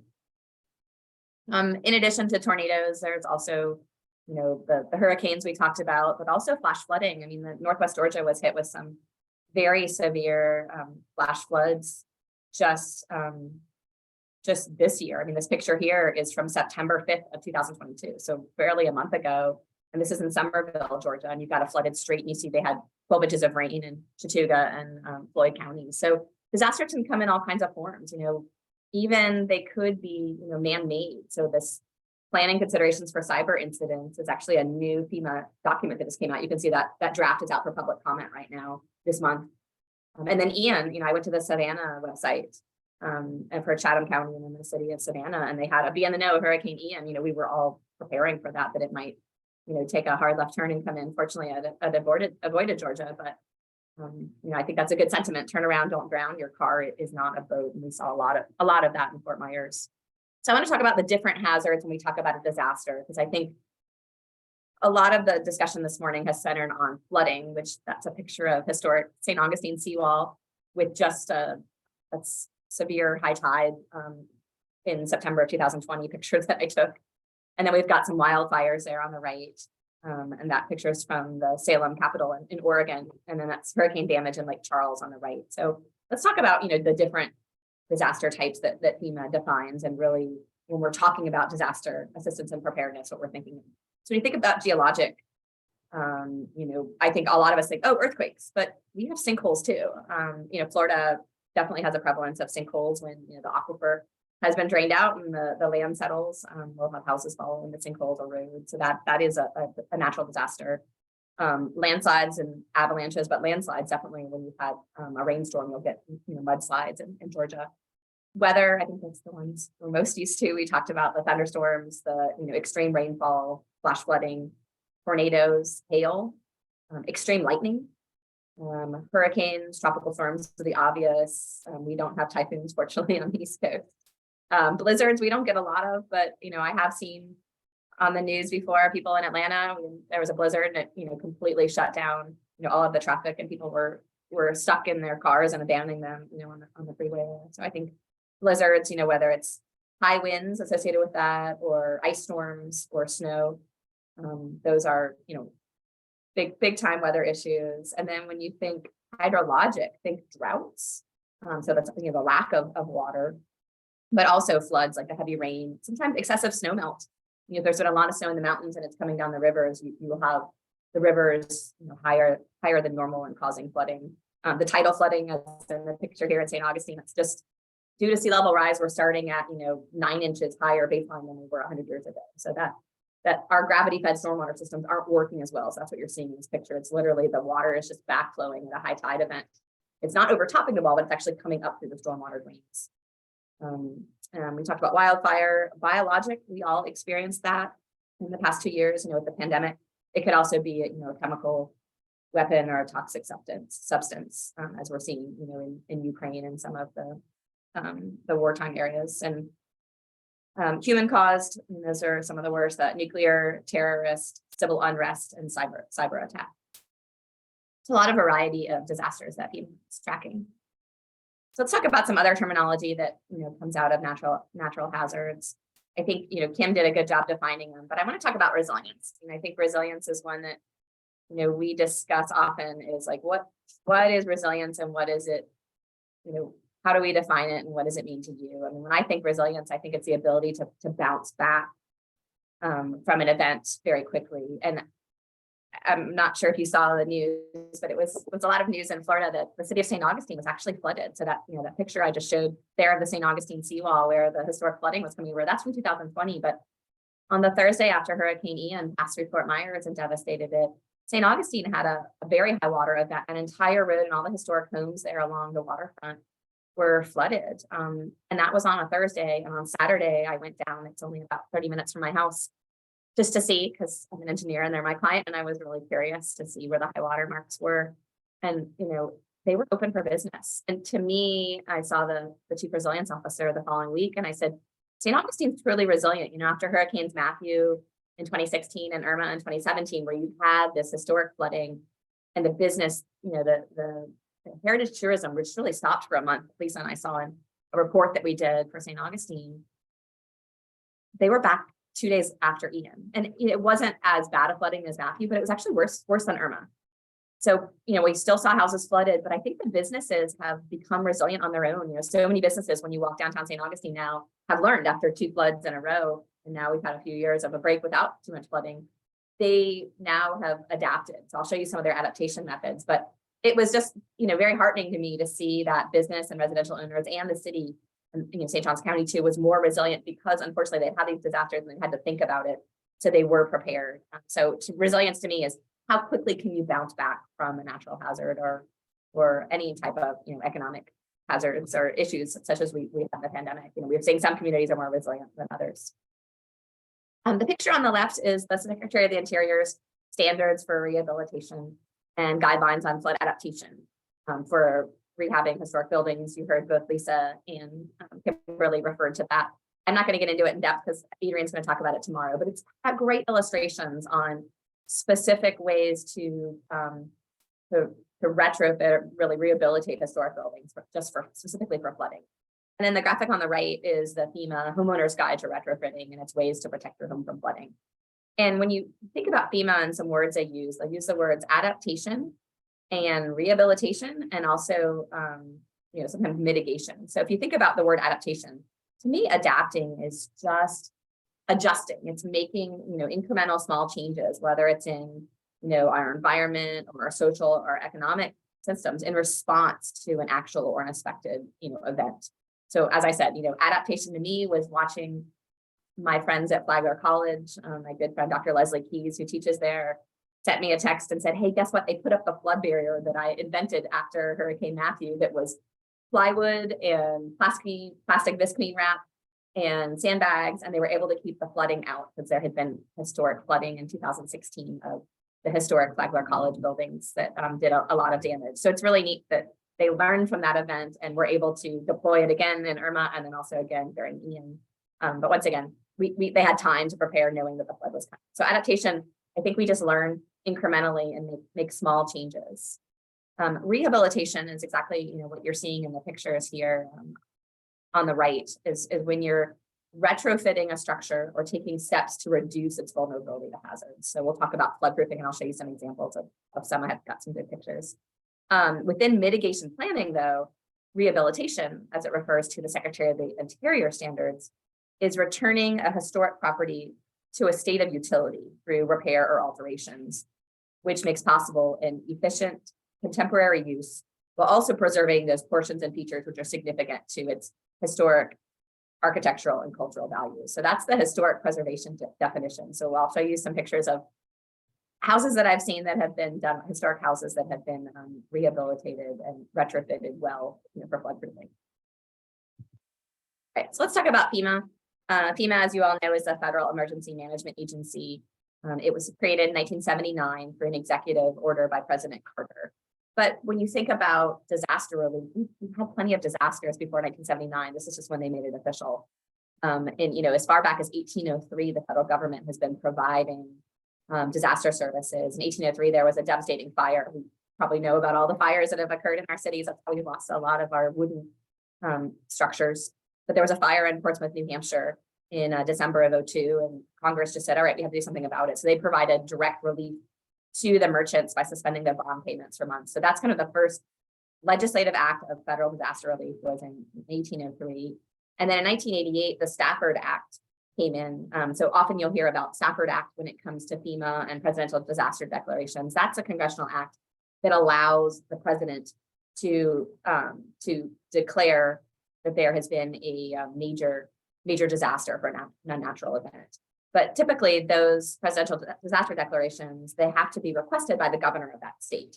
And we saw, at least I guess because I'm aware of it because I live in Florida and I had family in Fort Myers, we are aware of they were actually declaring disasters before Ian was making landfall in Florida for all the Florida counties that were affected. And so that the governor was asking the president, could you please, request a disaster declaration? And the reason sometimes they do it before when they know it's going to be a major event is then they can get services and they can get the National Guard to be their funding can show up to, have utilities crews on standby, to have the power put back in. So thinking about, presidential disaster declarations, it's definitely, the state and the executive branch are working together with FEMA to make sure that supplemental federal disaster is occurring. So if you hear Stafford Act, think of Stafford Act as the Disaster Relief and Emergency Assistance Act that really provides that framework for disaster response and recovery through any presidential disaster declaration. So we talked about resilience, we talked about hazard mitigation, risk assessment, and then I just want to talk about lightning. We talked about lightning a little bit, doesn't get talked about a lot, but there are preservation briefs on the National Park Service website. There's 50 of them, and this one just happens to be lightning protection for historic. Tom asked a question, are there property insurance policies that cover the unique loss value of historic properties following a disaster? I will have to refer that to the historic preservation experts, Kim or Lisa. Lisa might pick this one.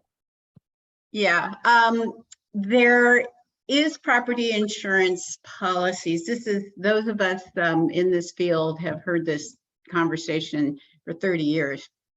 It used to be that Chubb actually, and still to this day, handles property insurance for properties in historic districts, oftentimes dealing with not just the value of that historic asset as a building, but also the real property or the contents. So that from a point of view of having insurance for purposes of coverage for homeowner, it's there.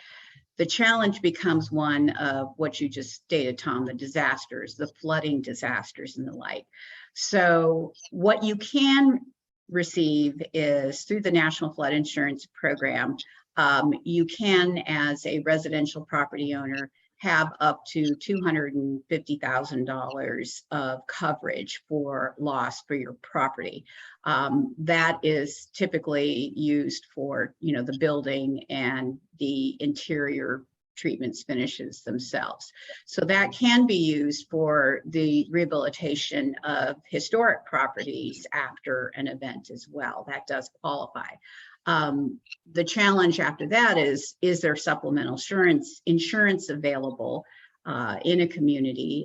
There are providers. You have to be very clear about who you are using, because in every state you do have an insurance, I want to say an insurance officer or office that actually has to license insurance companies. So I would check with them. Sometimes it's within your tax and revenue department, maybe in the Secretary of State. I'm not sure where it is in Georgia, to find out who are legitimate providers, not fly-by-night companies, but legitimate providers of additional supplemental third-party insurance beyond FEMA. Other than that, the National Trust for Historic Preservation's insurance program, they actually have a cooperative partnership with an insurance services program, can probably provide additional information about whether or not there are some types of additional coverage related to disasters. But great question. And it is a good idea to invite FEMA to participate in some type of a workshop. They are happy, at least we had that experience in Region 3, that they would come and do presentations to property owners, commercial and residential property owners, on what the National Flood Insurance Program covers and why it's important for everyone to have flood insurance. So. Thanks, Lisa. Sure.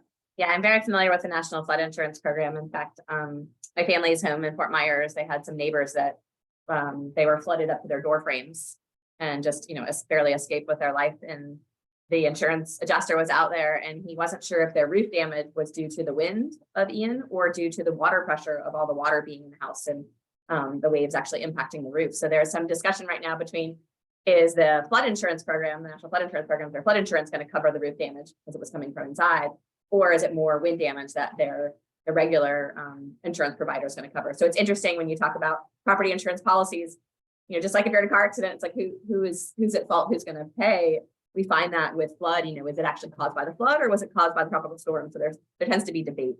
So I think with the historic property, the most important thing is making sure that you're insured at the correct value. But as Lisa said, it's only up to $250,000 of damage that of the value of your house that the National Flood Insurance Program will cover, which may not cover all historic properties. All right, so a few other FEMA definitions. We already talked about what resilience was. That's the bounce back and return to normalcy after a disaster.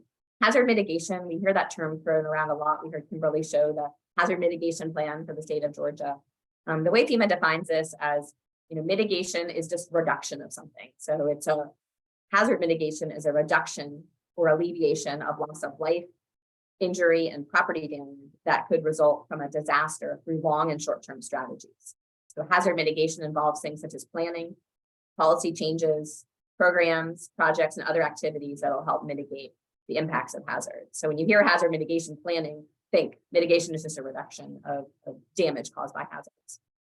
Risk assessment is the process of measuring that potential loss of life, personal injury, economic injury, and property damage resulting from hazards. So typically, you can't have a hazard mitigation plan until you've done your risk assessment first to understand what all the different things are at risk and kind of valuing and putting a monetary value on those.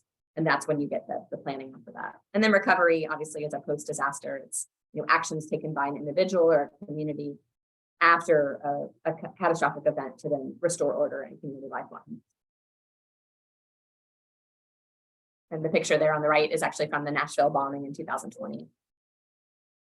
So I'm going to do a little case study here. I'd like some interaction in the chat if you guys are still with me and awake at 11 a.m. So this is this comes from our good friend in Biloxi, who's a historic preservation officer who went through Hurricane Katrina, and he's got some pictures of kind of the recovery of that. So this is a typical shore dwelling in Louisiana, and he is showing that this is what it looked like on the left, and on the right, here's a picture from the side. They are elevating it.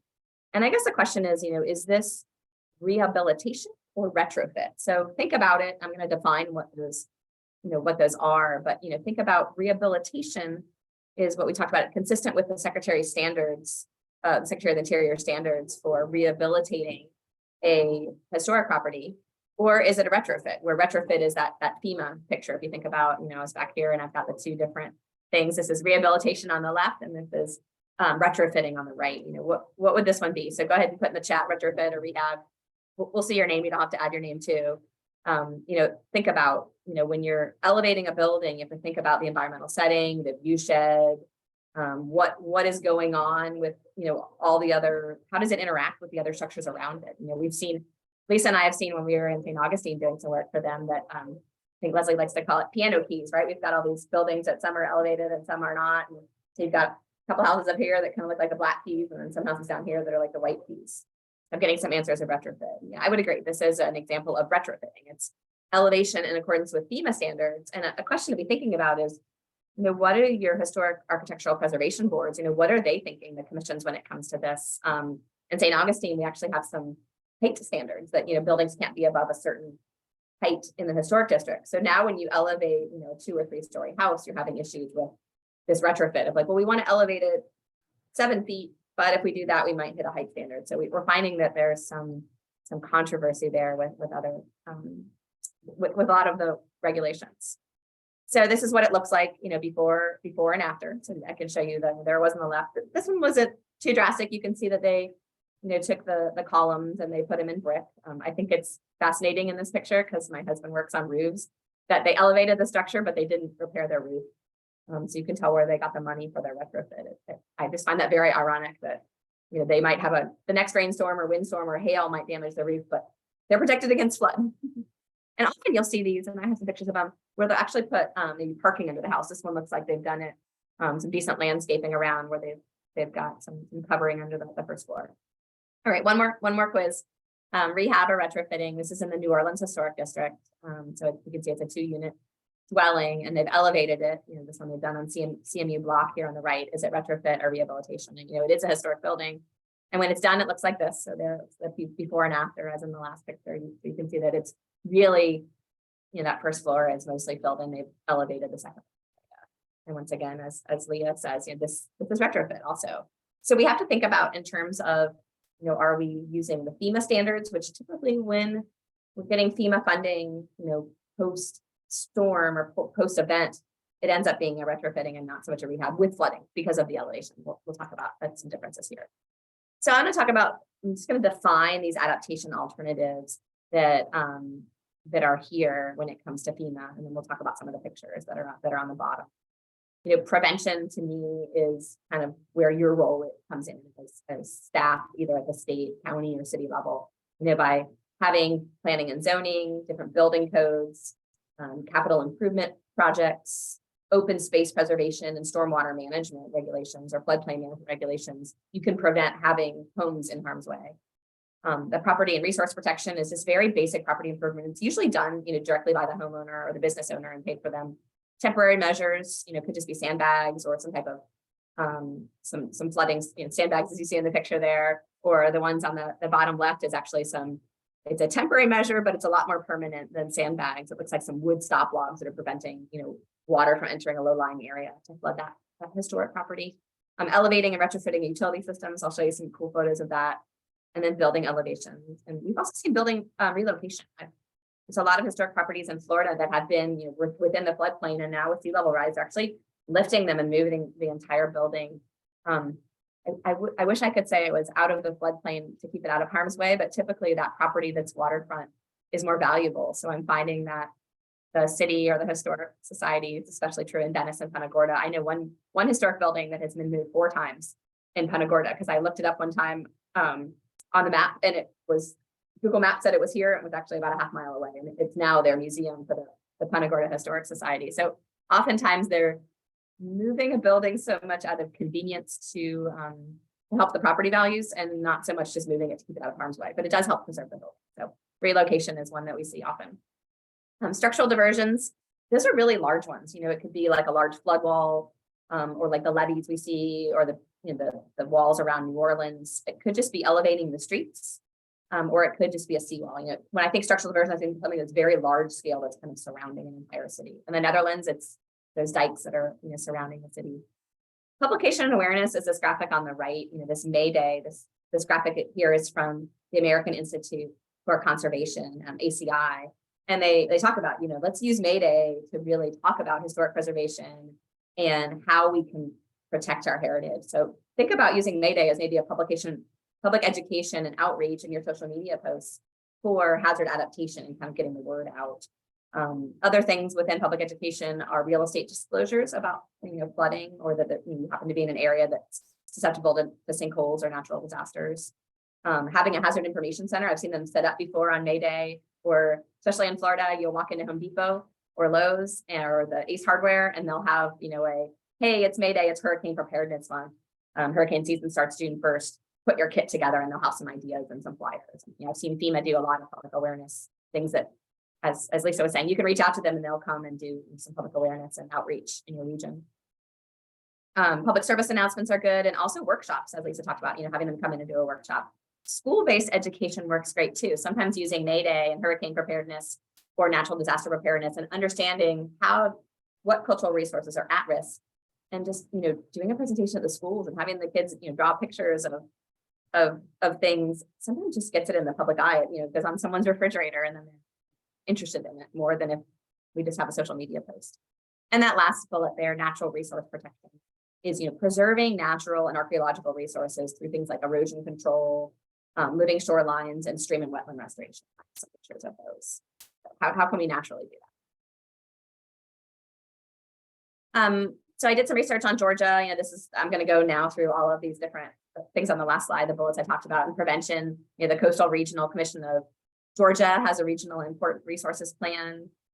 Georgia's state historic preservation plan is a great resource for you, as well as the state's hazard mitigation strategy. So those are things you should be familiar with if you're if you are in Georgia, or if you're in the coastal region, and you might have some within your city. I did look, for a few of the cities and counties within Georgia to see if there were any other prevention or very specific guidelines. So I'll show you some examples of other ones too.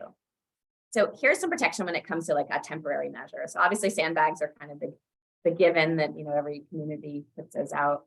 Sandbags aren't great though, because once they've been flooded, they become hazardous material and they're hard to dispose of. And that's because, sand is porous, right? And what happens is if you have water that's flooded, and if you think of, the oils and the gases that are on the roads that mix with that water, that thing gets absorbed by the sandbags. So sandbags have to go to landfill. So sandbags to me are not a natural or a great alternative.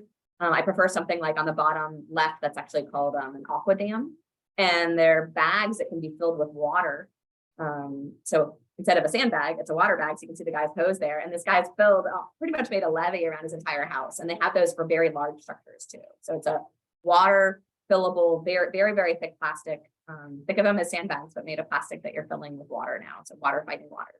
On the top right, you're seeing these things called stop logs. They're metal and rubber, and they go in to seal a very large opening, a driveway, and it'll protect, historic properties. They're expensive and they do take time and money to deploy. We had them at the Naval Academy and to protect our historic structures because we had very large openings, and it took a team of about 6 guys an entire day to put them around to rings of our just one historic building.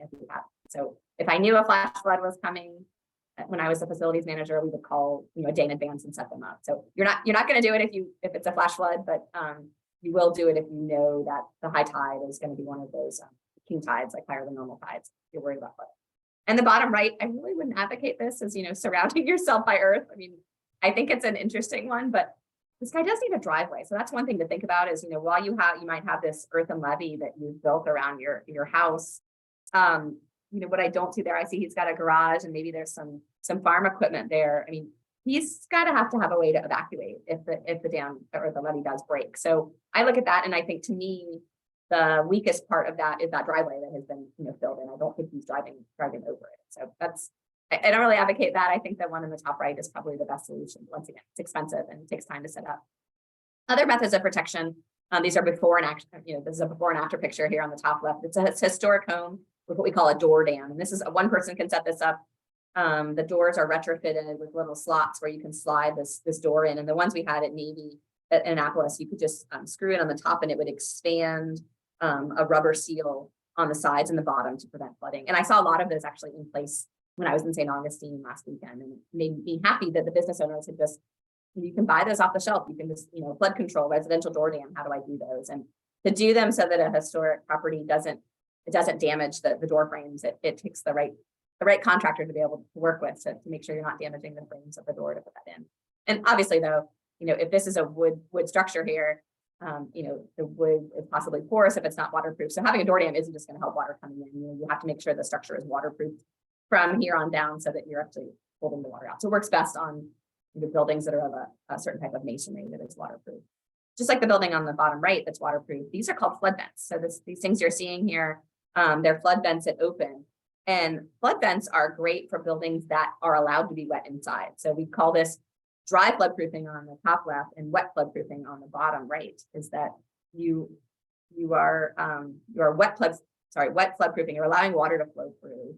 And, so you would only do that on something that was, I think about, we have in Punta Gorda at one of the parks downtown, we've got a bathroom and it's a public restroom and it's in the floodplain.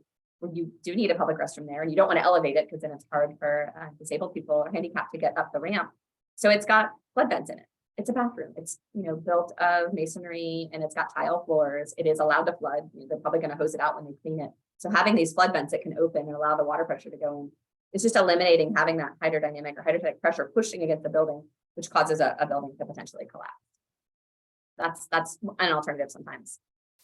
Here's some more protection. This is a picture I took in Cape May when I was there last year, and you can see these 3 Victorian houses there have been elevated. I think they've been done pretty appropriately. I think it's ironic that the one in the center, the tallest one, has its car parked underneath. But as I said, sometimes, if you can get the breakaway walls in the bottom, you can elevate your house and still have parking underneath. But it's a lot of stairs. It's probably not best for someone who isn't as mobile and has difficulty with stairs. But, I think they've done a really good job of keeping the historic character of Cape May. This is right along the ocean there, and still elevating the properties. And on the right is a really interesting one. I think Lisa took this one. This is of it's an interior of a store, and what they've done is when you walk in from the floor level, this is what you're seeing, and there's stairs, and then to the right there's an elevator that take you up to where all the inventory of the store is. So it's a different way of you can keep the historic character of your store from the outside, and then when you walk inside, you have elevated and protected your inventory inside. It's just a different way of flood proofing. This is showing just elevating, different utilities. On the top left there, they've built a wall around what looks like a very old boiler. I think it's historic.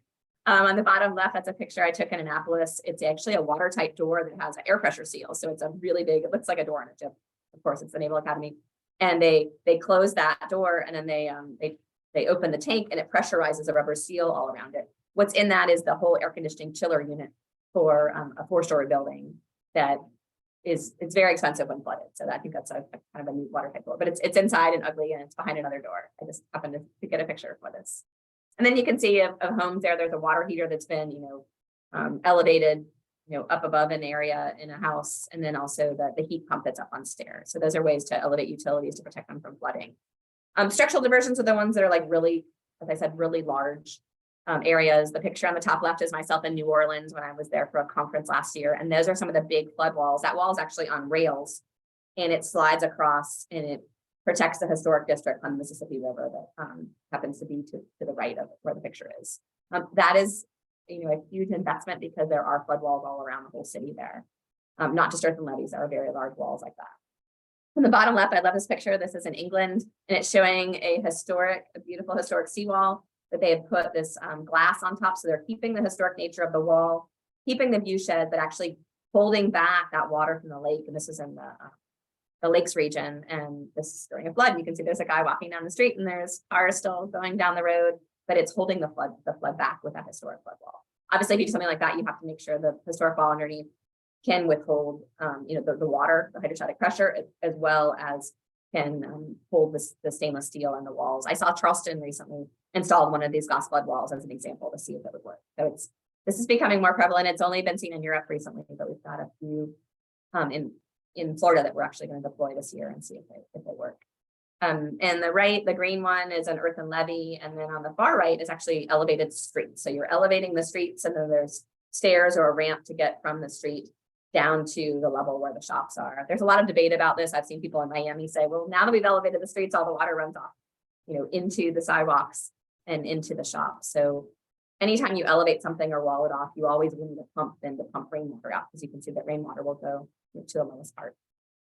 Education and awareness. I talked a little bit about the public education. Sometimes there's some really interesting passive education that can be done. The picture on the left comes from Germany. I know it's hard to see, but it's literally like a record of floods over time. And obviously it's written in German, but it's on a historic building and someone's just painted. And it says, what date it was on the right. So the month and date, and then on the left is the year. So you can see all the historic floods that were in this area when they've been flooded. It's a interesting way to show flooding. I know in St. Augustine, the realtors don't like it because they have trouble selling houses if that's painted on your house or your house is nearby. The picture in the center is in St. Augustine, right downtown at that place that I showed you was flooded earlier. And that's the high water mark from Hurricane Matthew. So you can see it's right at my shoulder level and I'm not super short. I'm 5'5". So it's a lot of water that was there, but it is a passive reminder that yes, this happens. And there's a photo of this is what it looked like. I think that's a great way to get public awareness out there. Sometimes it spurs people to action.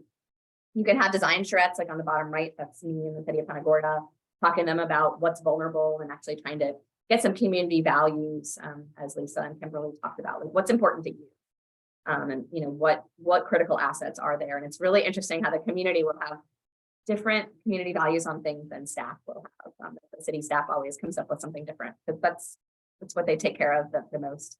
And then something passive education is like the sign on the right. This one is of a historic area in Biloxi, and you can see it talks about a living shoreline, and it's educating about we're protecting this historic structure with this living shoreline, and you can see it's got all the partner organizations that are there. So sometimes education can come in passive forms or active. It doesn't always have to be just a social media blast or a workshop.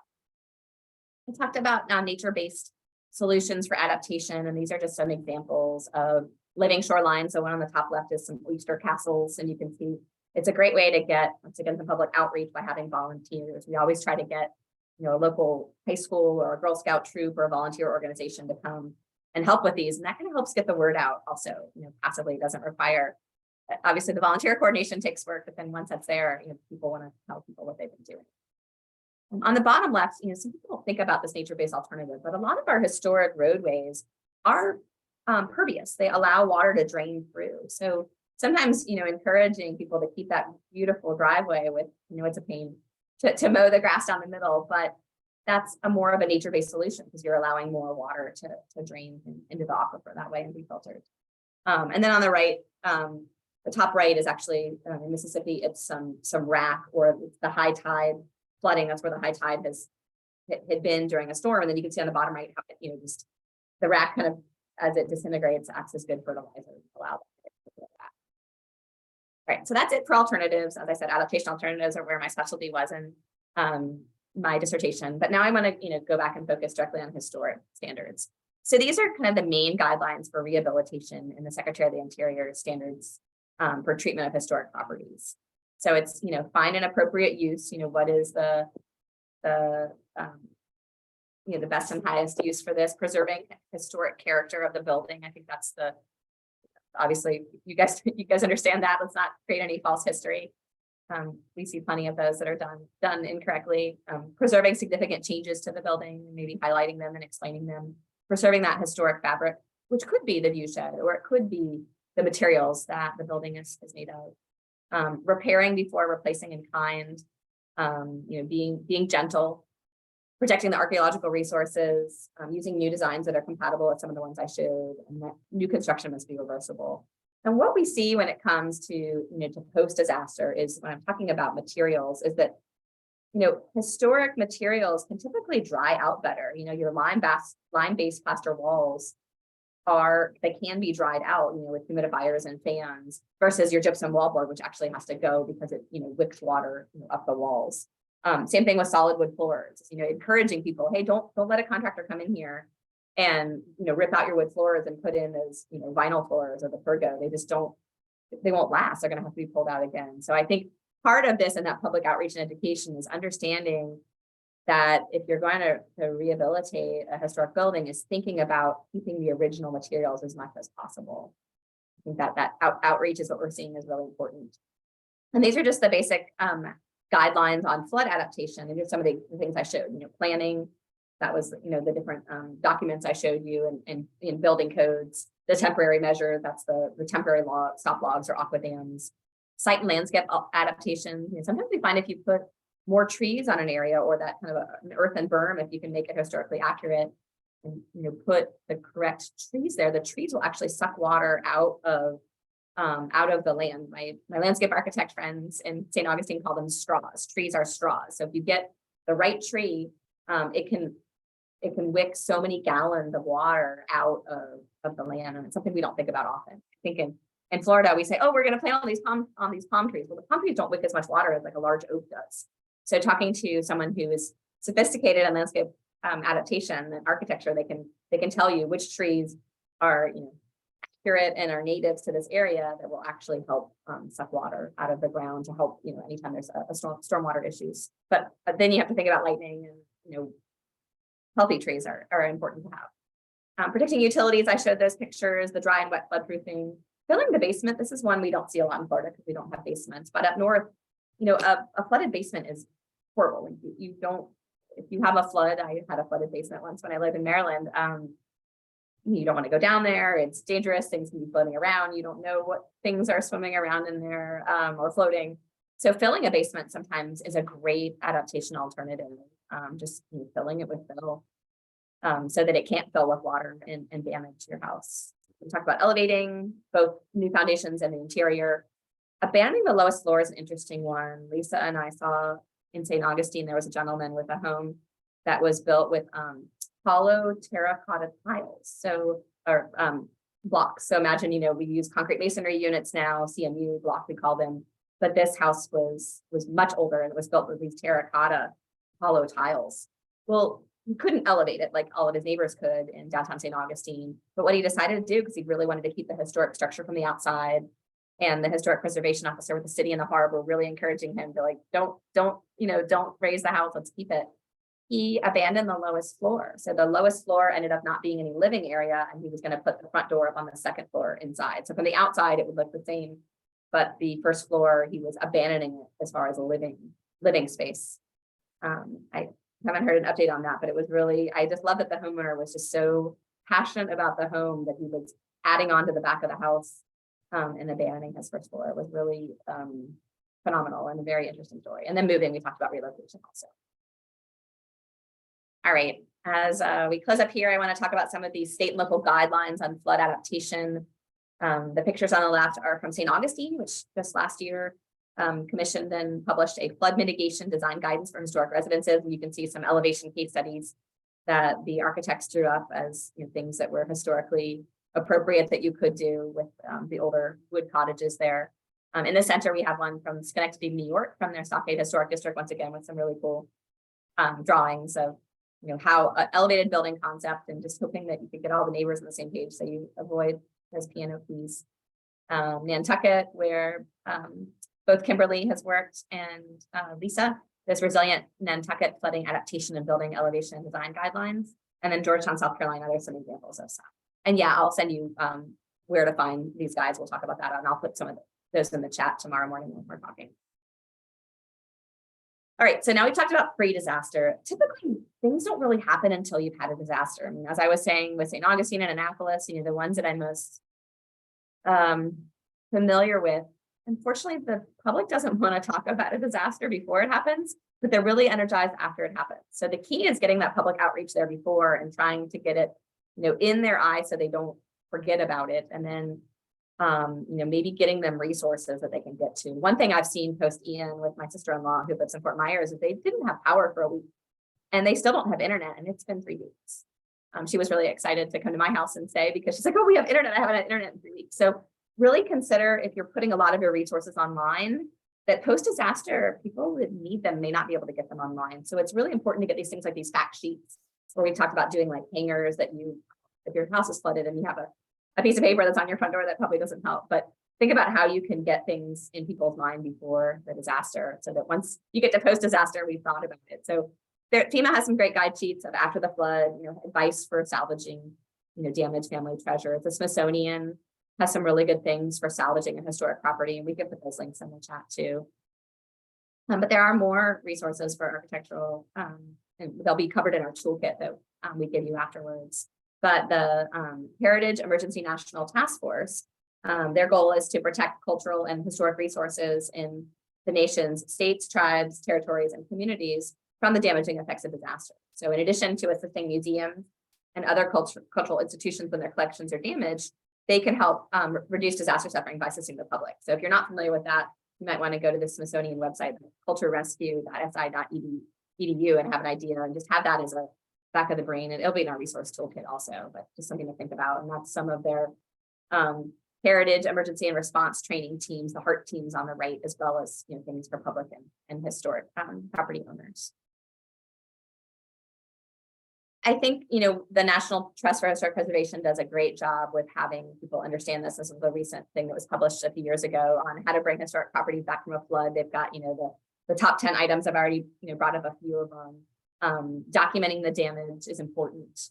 And before cleaning up, taking notes of photographs and an inventory. I would say before a storm, one of the things in your hurricane evacuation kit should be go around and take pictures of everything and what it was like pre-disaster. I think having a pre-disaster documentation is as important as a post-disaster, so that you can compare. I think any insurance company will tell you that. And we talked about letting it breathe, ventilate. I think cleaning mud while it's still wet is very important. My family in Fort Myers said that the houses were just full of mud, and the mud can be very damaging.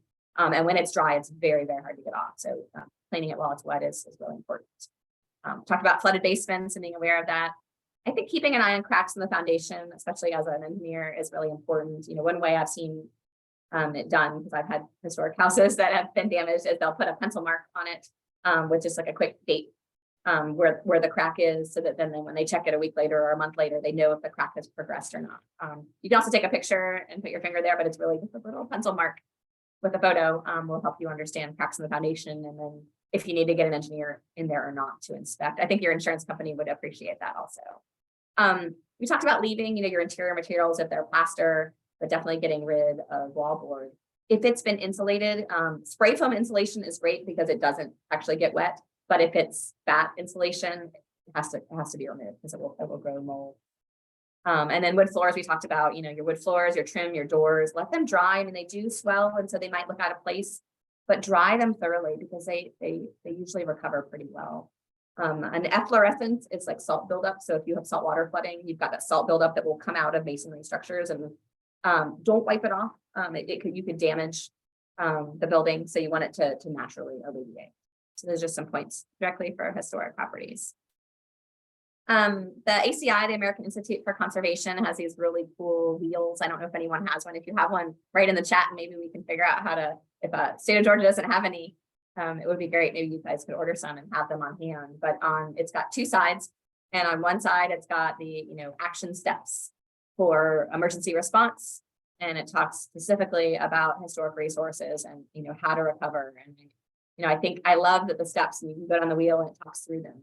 But it's got, what's the advance warning? What do you do in advance? Safety first, it's really important, as I discussed, with flooded buildings, but you also have to be careful with down power lines or any type of unsafe structure.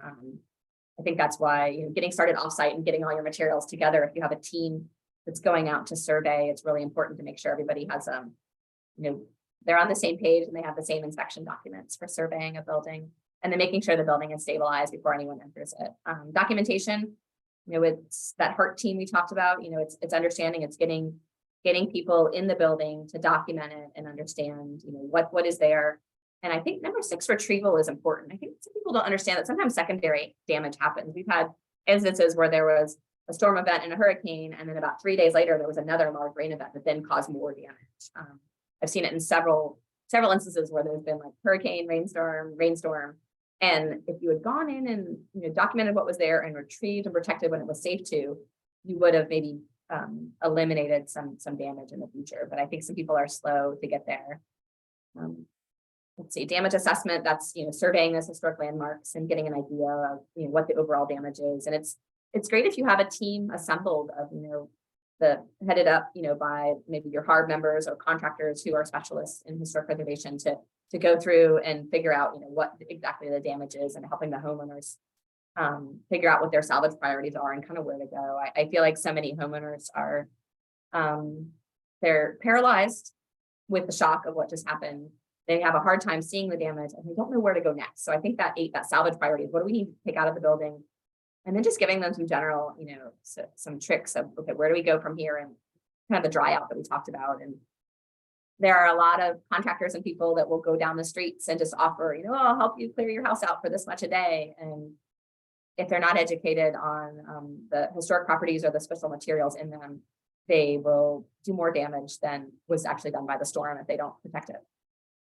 So to give you a couple more FEMA terms, we're finding this right now in down in South Florida with Ian, the 50% rule. So if you hear the 50% rule, there's a great FEMA documentation on answers to questions about substantially improved or substantially damaged buildings. And with a natural disaster, the substantial damage, or any disaster, I guess, is the damage of any origin sustained by a structure where the cost of restoring the structure to what it was like before the damage would equal or exceed 50% of the market value of the structure before the damage occurred. So that 50% rule that you hear of, it typically includes any damage that was done, as a result of the storm, and it's trying to bring it up to full value. We'll find some contractors will underbid and say, oh, it'll be this, and they'll figure out what your market value is and only underbid it at 49%, so that you don't meet that 50% rule. So it's one thing to make sure the people who own historic homes understand what the 50% rule is. But now I want to define substantial improvement. So improvement then is any reconstruction, rehabilitation, addition, or improvement of the structure where the cost equals or exceeds 50% of the market value of the structure before the start of construction. So this includes structures that have substantial damage. So the damage is just repairing it to what it was like before. This improvement is kind of like the guy I talked about St. Augustine. Not only was he going to abandon his first floor, but he was going to build onto the back of it because he had to expand the living area on the second floor. So I think the asterisk there is to understand that this does not include any alteration of the historic structure. This is our exception. If that alteration would not preclude the structure's continued designation as a historic structure. So it's good to understand that if we're trying to keep it historic, that maybe that alteration does not count as far as substantial improvement. So it's a kind of a gray area there, and it's making sure that you have a FEMA workshop where people are understanding substantial improvement versus substantially damaged. And this FEMA guideline is a great resource. So with substantial improvement, I think you also have to not only look at FEMA guidelines, but what are the state and the county's floodplain management regulations? And oftentimes they will give special consideration, like I just said in the last slide, to the unique value of designated historic structures, so they don't have to come in compliance with substantially improved regulations. So the pictures on the left are Annapolis, where I used to live and where Lisa and I live. And the Market House is right downtown in the city dock area. And it is in a FEMA flood zone. And it is susceptible to flooding. But because it's historic, it doesn't have to come into compliance with all of the floodplain management regulations would want you to elevate it if it had been flooded in the past, which this had. And the same thing with the historic building from the bottom. So obviously, if you're a business owner, as I talked about in St. Augustine, they will want to do something probably to keep their business resilient by putting in, flood proofing in the doors. But just know that the requirement, does not really apply if there has been substantial improvement or substantial damage. All right. And then in my wrap up here, I know I've only got a couple minutes. Thanks for your attention. There are floodplain management ordinances. Once again, that's where I said you really need to think about, what the county has, and that communities can use a couple different approaches to address a substantial improvement. Either a variance, which would typically require, a historic commission review, or some exclusion that excludes all historic structures. And then you can see we did in downtown Annapolis here is where I was talking about Market Street. This is the Market House right down here at the city dock area. That these were some prototypes we looked in this area to see that the blue is everything that was under 10 feet of NAV D88. So we kind of flooded it and said, all right, how many different buildings do we have in there? And could we either exclude all the historic structures under this, or does it have to go to a variance? So just thinking about, in advance, right? Maybe not post-disaster, but in advance, is there any way that you can encourage people in the floodplain that own historic structures to do some substantial improvement before having substantial damage? So it's once again, looking at planning and ordinances and how this can change to help support you.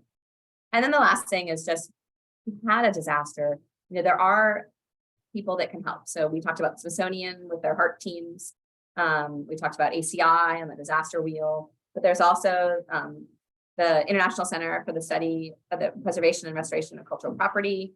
They have some guidelines there. And even on the right, North Carolina has a cultural resources emergency support team that you can go to their website, CREST, and they actually have people that are ready to go to deploy. So I think about when the power is going to go out because you have a hurricane, you see all the power trucks lined up, and it would be great, if Georgia could have historic preservation specialists specialized in emergency support and disaster that understand how to provide and exchange skills. And maybe even talking to the North Carolina CREST team would be a great starting point. And so so close to them and get an idea of what are they doing and how are they getting this done.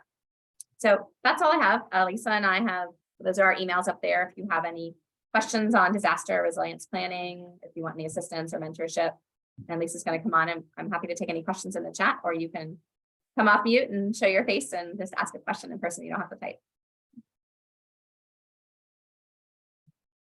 I know we've got a lot of information we always present on these things. So one of the things, actually going back to one of the earlier slides, and I'm sure Kim will talk more about public engagement, I always like to remind people that May is also National Preservation Month. So in essence, whether you're celebrating a week or a month, I know we always invite, we actually use that time to bring in a guest speaker, and then we partnered with our emergency management office and we did a workshop together. It is amazing how many people that lived in the historic district had no idea we had a hazard mitigation plan, or what the plan was, and what to do in the case of an emergency. So the great thing about that is there's all kinds of tchotchkes the emergency management office has. They have books and magnets and everything you may need to have in your home for better either preparing for or phone numbers to call during an emergency. So that's a great way, again, come May, if you've got nothing else planned specifically, to do some type of city council resolution, to do an event, to do a joint workshop, particularly those places that are preparing for hurricanes. So just a key point Angela made there that I think is a good one. Apparently Bernice has an answer or a comment, lots of information. Yeah, and things I never considered as historic preservation issues. Same with me until I learned that, we had this significant tidal flooding upwards of 50 days a year, and property owners and Main Street businesses having some real challenges with that. So appreciate you thinking about it that way. So yeah, one thing we did with businesses, and Lisa can talk more about it in Annapolis, is actually just surveying the business owners and asking them, had they been impacted by recent events and what they had done about it. And sometimes it's just going, I mean, Lisa, you had a team that went out and talked to the businesses in Annapolis, correct? Yeah, and actually we pulled them together by industry. So maritime businesses, we had a forum with them. The hospitality industry, we had a local restaurateur basically hosted an early morning meeting. And I would highly recommend that whenever you think about doing workshops and conferences, or excuse me, workshops or forums, that you do it at 2 different times. If you do an early 7 a.m. Donuts and coffee, you're going to pull in business owners before they open. If you do an evening meeting, you're going to get those who are working during the day and can't come to a day meeting. So even brown bags, we did brown bags for agency staff at a lunchtime, and just, you know, had a monthly brown bag where someone would come from a particular agency and talk about the issues they were dealing with. So that's another great way to do it. And then the other thing that ended up happening after I had left was the next step is implementation of your plans. And FEMA requires a bit of information from you. They actually had to do a basically an analysis for the benefit cost analysis to make a case about why the economy was significantly affected. So they had to work with property owners, and they had to work with the state to get sales tax information. And I'll talk a little bit about that in tomorrow's presentation. But there's a lot of information prior to getting a grant. But once you put that information together and provide it to the state, then you've got a really solid case for why preparedness is a much better investment than trying to deal with recovery.